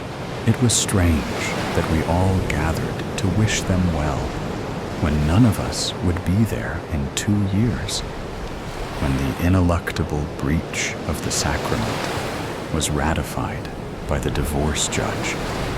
After Shane's degenerate, pathological gambling resulted in the foreclosure of Raven's overpriced bungalow-style home in Boulder City, which she would naively agree to mortgage to the hilt to bail him out, setting up the bad beat betrayal she'd been waiting for from the day they met. That is the thing about El Sombreron. He ties his 4 mules to his inamoratos post, while he woos from the threshold with sweet songs strummed on a silver guitar, plucking notes of promise, woven in plaited spirals like Guatemalan braids. But once the affair begins, he leaves the stomach empty. Madre de Dios. At length, his black dogs howl their dismal mourning at the snow moon, which searches in vain like a celestial spotlight for what is left of the shriveled Chiquispeo. Still, it is said that the old man never forgets the ones he has loved. I must apologize. My mind is prone to wandering. It is part of my condition. I wonder how often Pablo Tac felt the same way, baptizing savages in the frontier who were more than likely bent for a hell of their own making. How many does El Sombreron visit to pay them their wages? Sabrina, the Jamaican flight attendant, with the perfectly symmetrical face and the caramel complexion, scolded Carl, who sat right next to me, saying, "Stay seated while the seat belt sign is illuminated. Don't make me tell you again." The seat belt light had been illuminated since the plane touched off, and tropical storm Tomas caught us in its clutches, sending us in an interminable loop between Tortilla Flats and Scottsdale. Carl muttered something under his whiskey-smelling breath. Sitting down, Carl released a low, rumbling cough that rattled in his chest like a cracked carburetor. We were off to a famous start. I didn't know how long I'd had the demon, but El Sombreron was in the back row with his broad-brimmed, high-crowned black hat angled down while he napped. I was safe for now. I could hear him whispering, "Stefan, you can't hide in your books forever. Sooner or later, you will have to face me. Face your undoing. You will have to face what you have done." While I wondered when El Sombreron would make his move, I stroked my necklace with the coat of arms pendant, striped blue and red, with an eagle at the crest. I kept reading from Alta, California, a book of essays about Spanish and Mexican settlers in the Spanish borderlands. I was reading about the life of Pablo Tac, a Luiseno Indian, who, despite dying at age 19, was a prolific writer and missionary, whose extensive writings were the only surviving accounts of the Luiseno language and culture, and one of the most studied reports of missionary life on the frontier. I had a second book in my bag, Memories of Life at a Mission, a biographical account written by Pablo Tac himself. Carl had to get up so he could get something out of his bag in the overheads. When he sat back down, he had a stack of medical reports in hand. The header of his papers read, Dr. Carl Kellogg, MD, Memorial Sloan Kettering Cancer Center. And I spotted a reference to someone named Sal. Carl said, I have an appointment to keep. I'll be damned if I am going to miss it. The next thing they're going to tell us is the flight is diverted to goddamn Phoenix. On cue, the pilot came back over the PA to inform us that the flight was, indeed, being grounded in Phoenix for the night, and that the airline would arrange for replacement transportation, but given the lateness of the hour, it would have to be the following day. Those that did not wish to sleep in the airport would have a room comped nearby. I was relieved when they first told me about the glioblastoma. I'd gone directly to St. Peter's Episcopal Church and entered the confessional, and I'd told Father Darby how I'd been driving home from the history conference in Ithaca a few years back, after too many celebratory toasts, and quite a few tequila shooters from the minibar to boot. I'd only wanted to sleep in my bed that night. I'd told Father Darby how I'd heard a thud and a crack of my windshield. The blue-jeaned body of a teenage girl hung in the rear view, perfectly cradled in the refracted lamplight. How I'd kept on driving. How many Hail Marys to fix that one. Sabrina offered me a beverage, which I sternly declined, and I asked her softly, "Do you see a man about 6 rows back with a black-brimmed hat?" She turned dutifully, and then looked down at me with wide eyes. No, I do not, sir," she said. "Is everything okay?" I nodded. I was safe for now. As we began our descent into Phoenix, Carl became apoplectic. He stowed his hands in a rigid, set position on his knees and trained his eyes forward at Sabrina like she was his jailer. And he stood wrongly accused. "I have an important appointment in the morning in San Diego.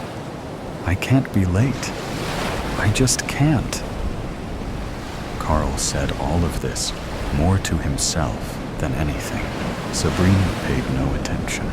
I put my hand on Carl's shoulder and said, "We will figure this out together. We are going to the same place. So, you are proposing we drive around the storm, through the night to San Diego. Are you nuts? You want to make that appointment or not?" I asked. And so, we tossed our luggage in the back of a silver Toyota Tacoma 4-door and hit the road. "I saw your paperwork. So, you are a doctor? A surgeon?" Carl said. "What about you?" "I am a history teacher, college level, up at Cornell.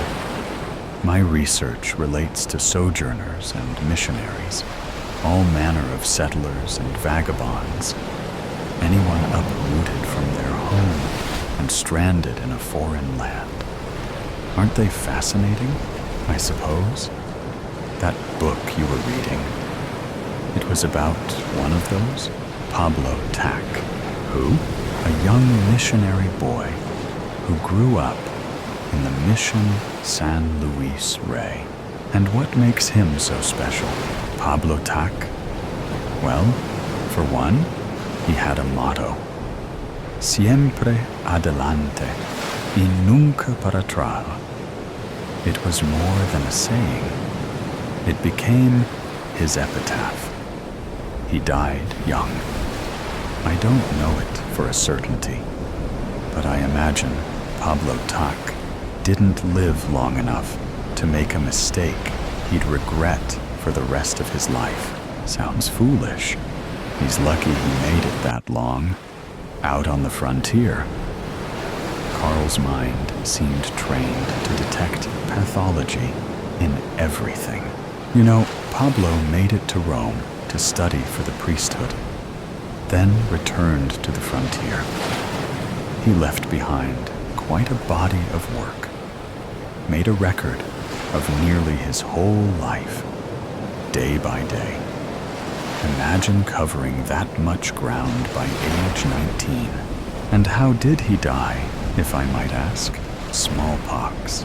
There you go. The boy devotes himself to God, and boom, clapping his hands for effect. He's snuffed out like a match in between God's bloodthirsty fingers. I think it was a gift that God allowed him to finish his mission early. Besides, if Pablo Tack could get that far by 19, then there's hope for a couple of middle-aged codgers like us, don't you think? I said things like this, hope, as if I still dared to wish for an unearned pardon. I wondered if all sojourners are really on the run, each sure, in their own way, that redemption could only be granted, if at all, a long way off from the place where the crime happened. I guess fugitives are always prisoners of the truth. All I see is a promising man stomped under heel by a dictator. So there's no point to suffering. I'm an oncologist. You cure the sick. Cure? Oh no. I specialize in pancreatic cancer.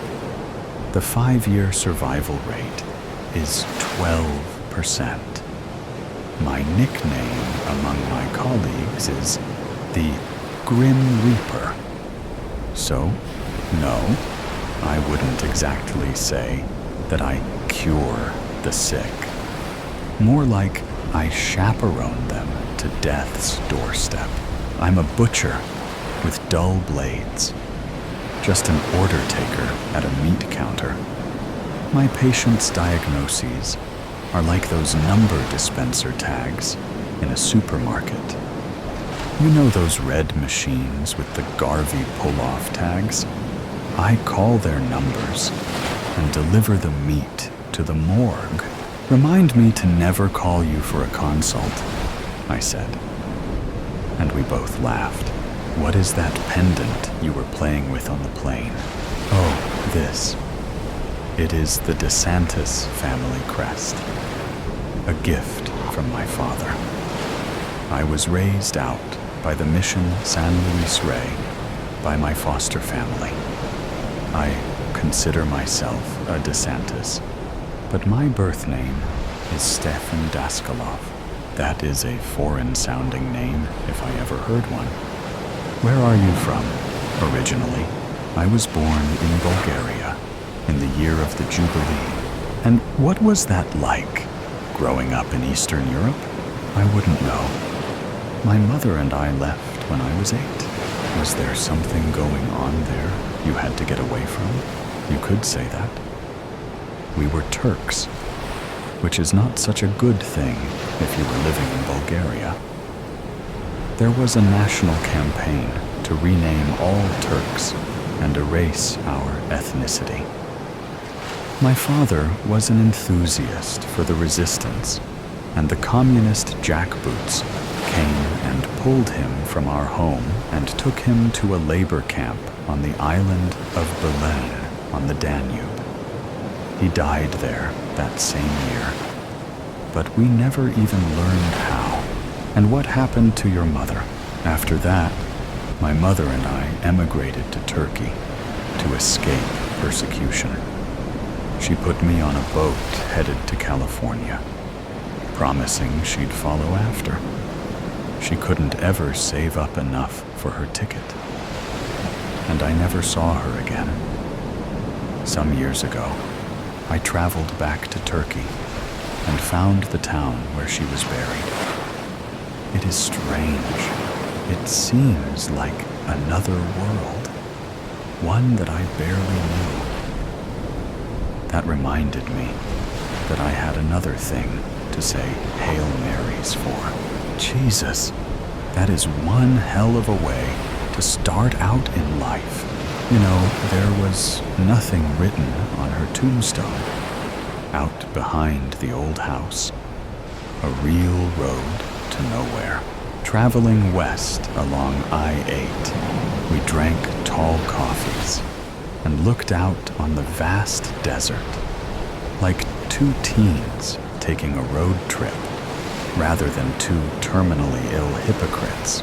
The massive orange dunes propagated to infinity, hugging dappled purple shadows for warmth, their peaks glistening in the penetrating spears of mulish moonlight smuggled past the veil.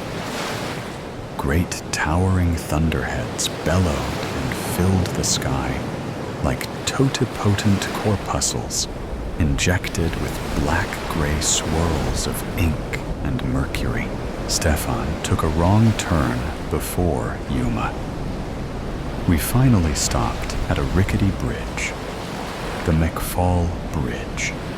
The bridge cut a path over the Gila River toward the coastal mountains. The GPS glitched and told us to cross, but the sign read, "Bridge closed." Graffiti on the guardrails read, "Bridge to nowhere." "We'll have to backtrack and find another way through," I said. "I guess we've come to the end of the road," Carl said, belting out an uncharacteristic laugh, then resuming his rumbling coughs, the gasps and chokes of a stalling engine. "For your sake? I hope not." "Look up there," I said, pointing at two figures walking across the McFall Bridge toward us, carrying canvas sacks.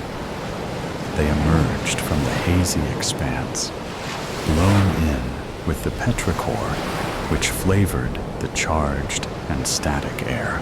The purple thunderheads pulsed with bursts of voltage, branching like the paradoxical mimics of reaching tree limbs and searing flares. The bushes and cactuses accented the barren landscape with the resilient wit of life persisting on vapors, ruffled in a fanning and pitiless wind, trending to death. There was a sudden knock. They were two young boys. I rolled down my window. "I'm Bobo, and this is my friend Amix. We are headed to California. It's been a long journey, and the storm is coming in fast." "Oh, shame," said Carl. "Do you think we could tag along until you get to Yuma? We can help you navigate in the desert. We know the way." I looked over at Carl, who nodded his approval. "Jump in," I said. "The safest way is to backtrack to I-8 and take that all the way down. We are in a hurry." "Is there a faster route?" Carl asked. "Well, you could take the Camino del Diablo, but I wouldn't recommend it." "What is that in English?" "The Devil's Highway." Bobo nodded. Carl let out another hearty laugh. He turned to me and said, "How could we refuse?" And that was when I knew that Carl wasn't long for this world, and guessed that his appointment was not for a special case, but for palliative care. Over my shoulder, I saw that El Sombreron was sitting between the boys. His head hung expectantly over his silver guitar. Death was alive in the cadaverous pallor of Carl's complexion. The color ran out of him like a rich, milky cheddar cheese that starts a bright orange but whitens and hardens so quickly when left out on the cutting board. Carl had already begun to decompose. I wondered if Carl had cats. If you die alone, a dog won't eat you. A hungry cat is another thing altogether. Bobo was a skeletal man, not more than 5'3". His khaki Anouk's shirt hugged his body, making him appear in the dark like a human shadow. I see you are reading Pablo Tak, Memories of Life at a Mission. Yes, I am, I said, surprised. Have you read it? Ah, yes. What a heartbreaker. Wait until you get to the last chapter, where he is called back to Rome for ordination. Bobo tossed his sack over his shoulder and began walking back down the Devil's Highway. I thought he died awaiting ordination, I called after, but Bobo was already gone. I had one of the last collector editions sold at auction at San Luis Rey. The thing is, as I watched Bobo and Amix disappear into the dust of the desert, it occurred to me that this book had been out of print for decades, since before these boys were born. Now, it was just Carl, me, and El Sombreron on the Camino del Diablo, in the dead of night, on our way to separate destinations, but sharing one fate. After driving for hours in what must have been circles, the warning light for refilling the gas tank came on, squeaking over and over at regular intervals, like a diseased heart incapable of variation. And we only had one reserve gas can left in the trunk. Carl, I said, let's camp out here for the night and save our last fuel can for the daylight. I don't want to get lost. Carl was looking ghastly and pallid. I have s'mores ingredients. I was saving them for the night after the wedding.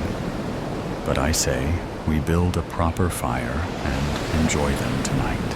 We gathered sticks, and I used leader fluid, charcoal, and pieces of paper to help get the fire going. Even with all of that, I was barely successful out there in the dark.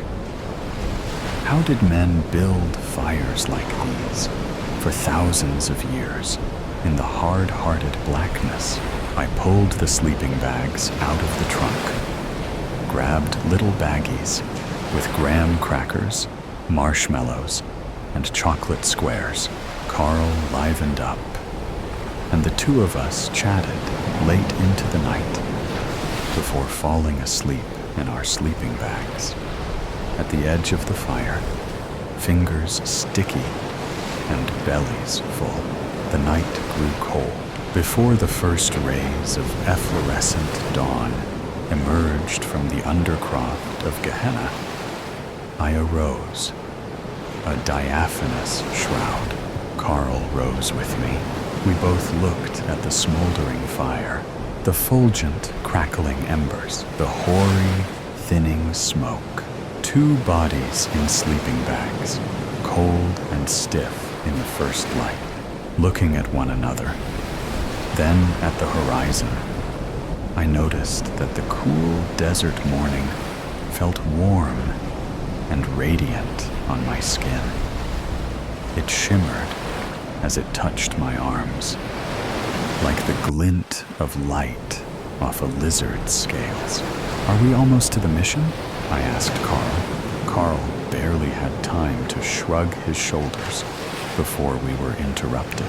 El Sombreron strutted in a waddling gait down the road ahead, leading his train of mules into our camp.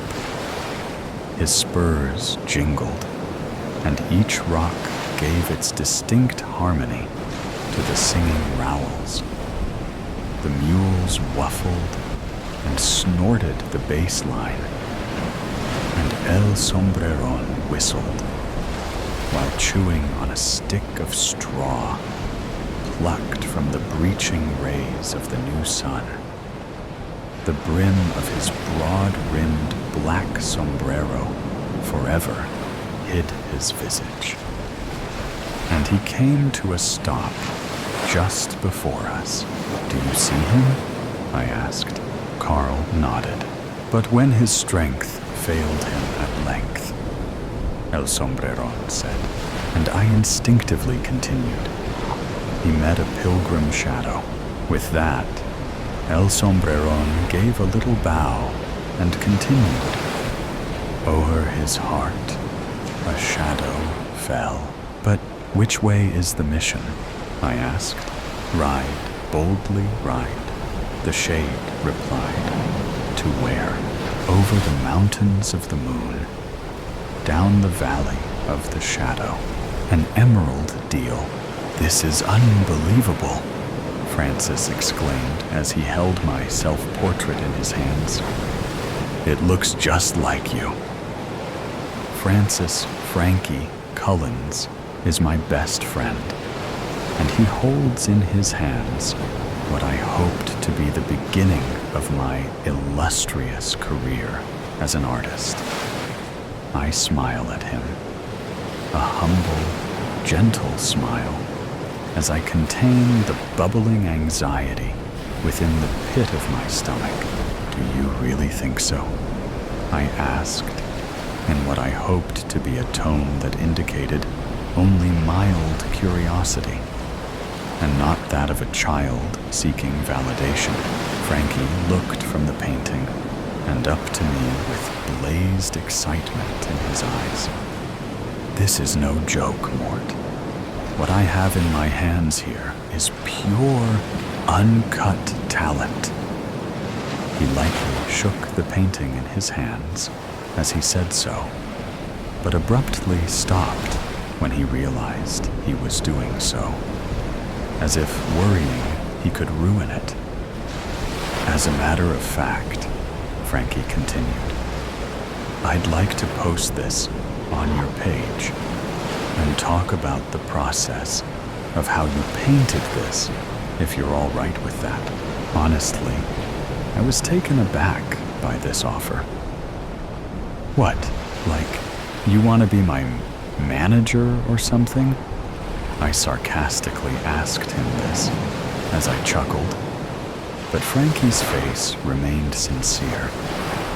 His response to me felt so genuine, so lacking in the raillery I expected, that it took me some time to register it. Why not? I've always believed in your work, Mort, even when no one else did. But with this, he trailed off as he looked back down at my painting. Finally, he continued.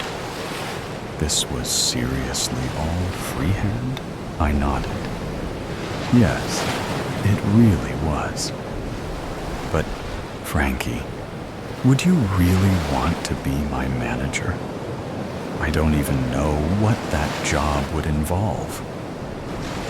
He waved his hand dismissively at me and smirked. "Exactly why you need one. Let me handle all the details. But this, you just need to worry about making more of this." His smirk had grown into a wide grin as his eyes welled with moisturized droplets. I was stupefied at my friend's eagerness to want to work for me after seeing this latest piece of my work. I knew, of course, that this painting, and all others that followed, would be different. But to have this sort of hypnotic effect was entirely unexpected. "Yeah, okay," I hesitantly agreed. "Go ahead and post it, then." Frankie's eyes widened in a somewhat disturbing display of ecstasy. "Perfect. I'll get on that right now, and you do what you gotta do for your process and you get another painting out. ASAP. I promise you, Mort, this is going to be huge. Before I could even open my mouth to respond, Frankie had already darted out of my studio, which was just my room in our shared apartment, and into his room across the hall as I heard his door slam behind him in an eager swing. I stood silently amidst the canvases on easels, which all displayed different degrees of blankness to what had the appearance of being worked on for several minutes of brush strokes. Then, forgotten, they stood around the room in a way that formed a labyrinth to the bed, one which only I knew the right way through. I looked at all of these unfinished and unbegun paintings and vowed they would not stay this way for long. Things were different now. I got most of the way through a new painting I was working on. I believe I will title Green Singers, when I noticed I was at it for almost 10 hours straight. No food, water, or bathroom breaks. I got myself into bed. I lay there for an unknowable amount of time as sleep eluded me, and I found myself thinking back to a conversation I'd had with an alluring stranger. It was last week, on a Thursday, when I was at my favorite art exhibition in town, which thankfully had a small coffee shop near the entrance. As I sipped at my caramel macchiato, I was scrolling through the reactions, or lack thereof, one of my paintings received. It had been posted for approximately 72 hours and had garnered 7 likes, while most of the comments were uninspired at best and rude at worst. One of them even said something along the lines of, "This is motel art at best. You look too scared to put any real expression into your work. Don't quit your day job for this. Hope this helps." What the hell was that even supposed to mean? I dropped my phone on the table in such a frustrated way that my coffee trembled and nearly spilled. Not that I cared. I threw my hands over my face and exhaled in an admittedly overdramatic, defeated way. There I buried my face as I gathered myself when I heard someone sit down in the chair across from me. I looked up, expecting to see Frankie. Instead, it was a man who I had never seen before.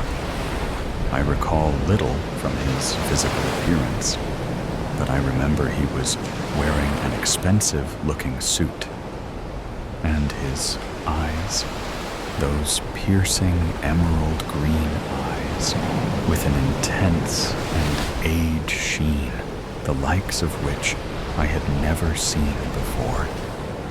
"Can I help you?"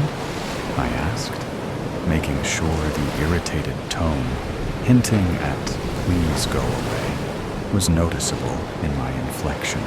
The stranger gave me a smile that was warm and comforting, and I felt my disappointment in myself and the world melt away from my chest. I know it's weird to say, but I instantly felt comfortable with this man here. "I'm a fan of your work," he said to me. His voice was velvety and sweet. "I wanted to meet you in person, but I have to say, there is room for improvement." Of course, I thought to myself, another critic who thinks they can tell me how to paint. "Oh yeah?" I said, with the irritation back in force. I took another sip from my coffee. "Oh, yes," the man said. "But that's not a bad thing. Every great artist knows there is always room for improvement. It's the knowledge that one would never achieve perfection, yet their pursuit for it is endless." I rolled my eyes at him, though I guessed he did have a point. "Maybe you're right. And I'm guessing you have the solution for that?" This was obviously a rhetorical question, yet the man kept his gaze locked in mine, and he said, "It so happens I do." What would you say if your paintings would become the epitome of perfection? That through your great works, your name would be immortalized, etched into the framework of history alongside Monet, Van Gogh, Michelangelo, and so many others. I laughed dryly at him. "For that?" I paused, peering searchingly into my cup of coffee, now at room temperature. "For that, I would give everything." That statement came out of me so much more sincerely than I would have expected from myself. Realizing this, I laughed at myself, raised my coffee, and gulped the rest of it down. I was feeling this odd sense of anticipation I could not explain. Like the feeling a kid at a theme park gets when they are near the end of the line for a ride on one of the attractions. The man with the green eyes raised an eyebrow at me as he said, "While I admire the enthusiasm, I wouldn't ask you for everything. If I were to perfect your art, I would ask for very little in return. In fact, now it was my turn to raise my eyebrows, but in a more incredulous, disbelieving sort of way. Wait, are you serious right now?" The man said nothing. He only kept that cool, soothing smile. I pressed on. "So, you could make me one of the greatest artists of all time, and you would want what? My soul? That's what this is, right? Some low-budget Twilight Zone episode where you grant me my biggest dream, and all I give in return is my soul?" Now the man leaned forward in his chair, closer to me. I could smell him now. It was a scent that felt so refreshing, as it ignited nostalgic feelings for events of my life that I could not recall ever happening. It soon dawned on me that the feelings of nostalgia his scent gave me were not like smelling freshly mowed grass and remembering a magical summer from childhood. This was a sense of longing for events in my life I had not yet lived. "No, you don't have to worry about that," he said in a reserved timbre. "Despite what certain media would tell you, I don't barter for souls." I considered this, then asked him, "Well, then what do you want from me?" "Two things," he said. "If I immortalize you and your art, I need you to paint something for me. I will tell you what at a time of my choosing. Second, I need you, Jack Mortimer, to say 5 little words to me to endorse our contract." I was practically vibrating in my seat now, with anticipation, as if a colony of butterflies had birthed within me all at once. He didn't need to tell me what those 5 words were that he needed, as I could feel them on the tip of my tongue, ready to burst. I stood up and eagerly reached my hand out to shake his. He did the same. I fervently told him what he needed to hear. "I see you, Mr. Green."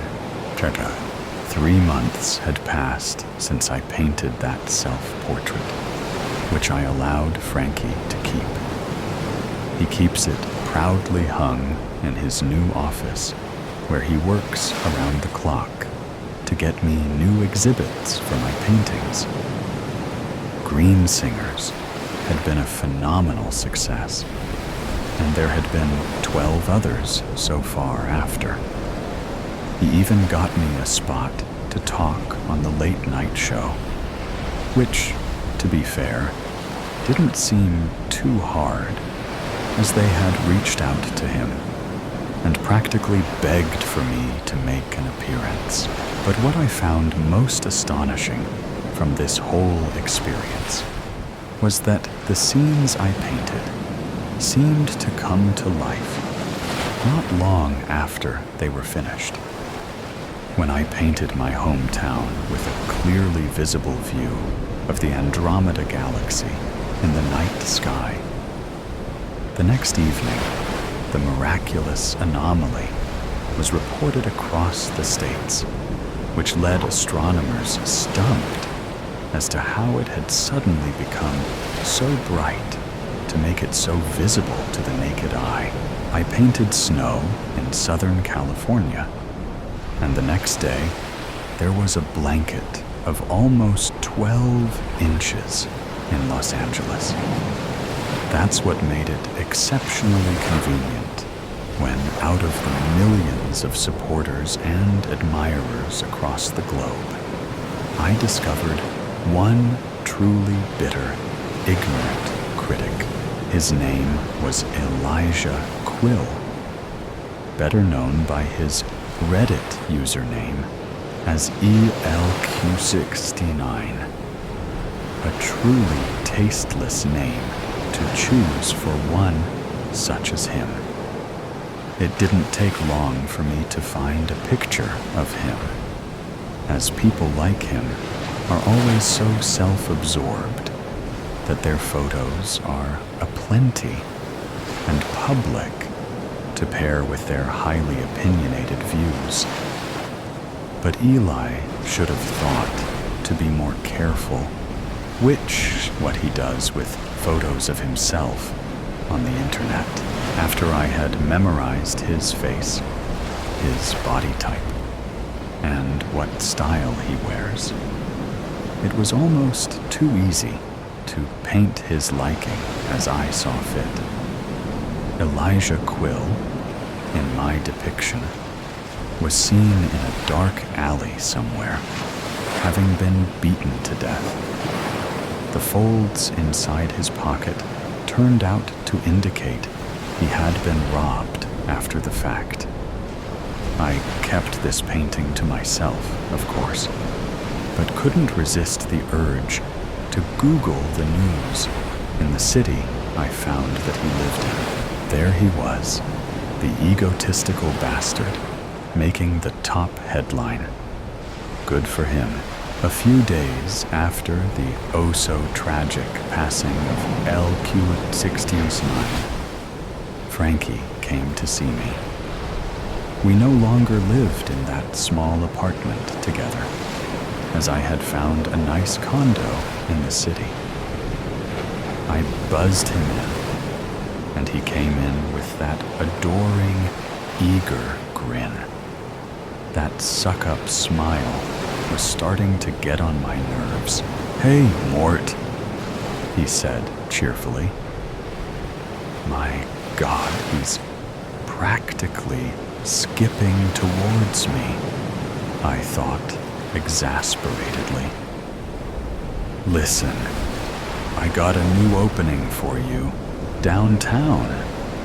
And if you're okay with it, I'm thinking somewhere around 5 we can... I held a hand to stop him, which he did instantly. Hang on a second, Frankie. There's something I got to tell you. Something I should have told you a long time ago. He cocked his head to the side as he asked me, "Sure, what's up?" I looked him into those weirdly adoring eyes as he waited.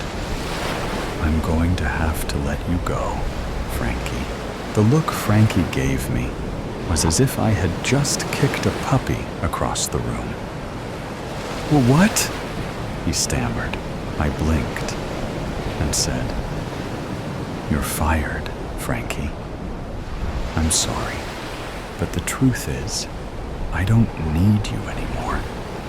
You can expect your last check in the mail." Frankie backed away, his legs trembling. His eyes darted about the room in disbelief.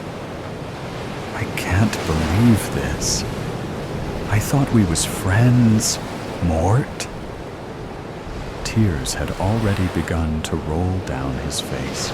"We were, but let's face it, Frankie, I've outgrown you. I'm sure you understand." Frankie's face turned beet red as he exclaimed, "You can't do this. We were a team." I watched him begin to storm away and back to my front door as he yelled over his shoulder, "You'll regret this, Mort. It was both of us, together." The door slammed. "Well, that was dramatic," I said to no one. Ciao. That night, I awoke with a start. I was having some horrendous dreams, though I can't remember the details. Now awake, I found that I was standing in my new studio, painting. The unfinished work before me showed horrid images that were difficult for the human mind to comprehend. Hulking beasts of otherworldly proportions as they crowded and swarmed an unnamed city. People stacked haphazardly on pyres as they burned in a green, hellish inferno. The more I looked into this accursed piece, the more I felt my sanity quickly escaping me. I thought I heard voices chanting around me in some long-forgotten tongue, whispering names I had not heard nor possessed the power to pronounce. Summoning every ounce of my mental fortitude and strength, I managed to tear my gaze from the canvas as I knocked it to the floor. That's when I saw behind it was another easel, and displayed on it was my painting of the murdered Elijah Quill, whose disproportionately crooked neck had upturned his face to look directly into my eyes. That one should not be there, I thought incredulously. It was hidden away. Come now, Mr. Mortimer. Such a beauty should never be kept hidden. That voice behind me. It was his voice. I spun around and saw the man, this Mr. Green, smiling at me. "You," I said, as I pointed an accusing finger at him, "you're what made me paint that nightmare, aren't you?" Mr. Green looked at the unfinished painting on the floor, then back to me. "That was our deal," Mort. One painting of my choosing when I wish it. It would be in your best interest to uphold your end and finish it. No, I muttered. No, I will not bring that hell into being. The deal is off. You can take away this power. I've already gotten enough out of it anyway.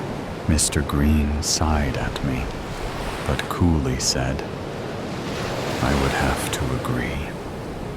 Thanks to your admirable work with Mr. Quill, I was taken aback by this.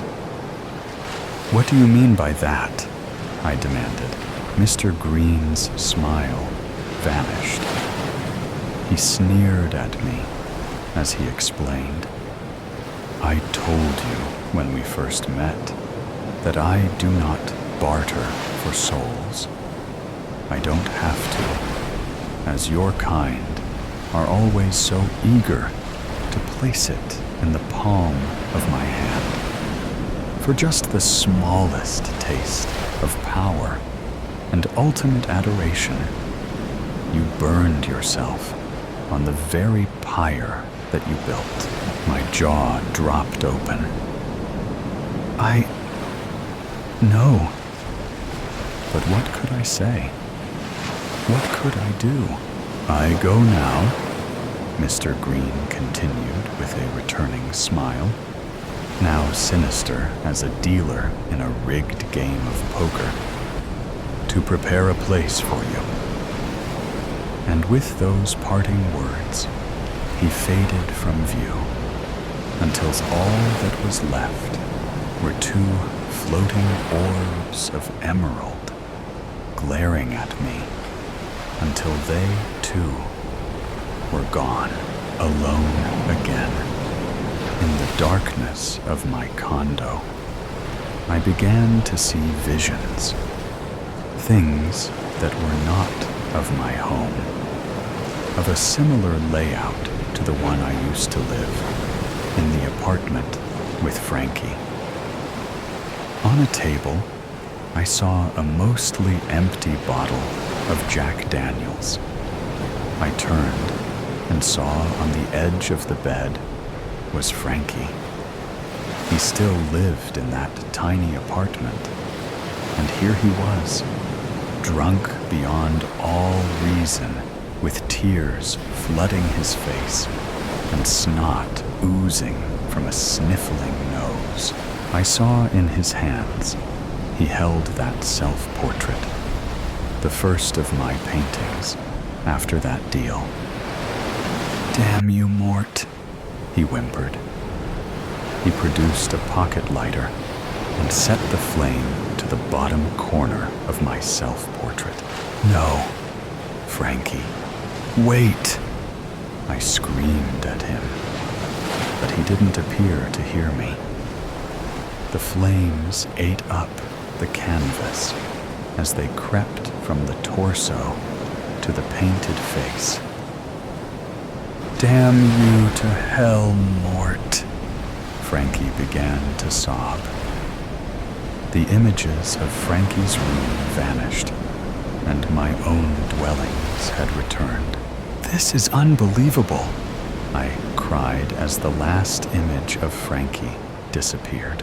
Standing here in the dark of my own vanity, I felt the effects of Frankie's actions with that damned painting.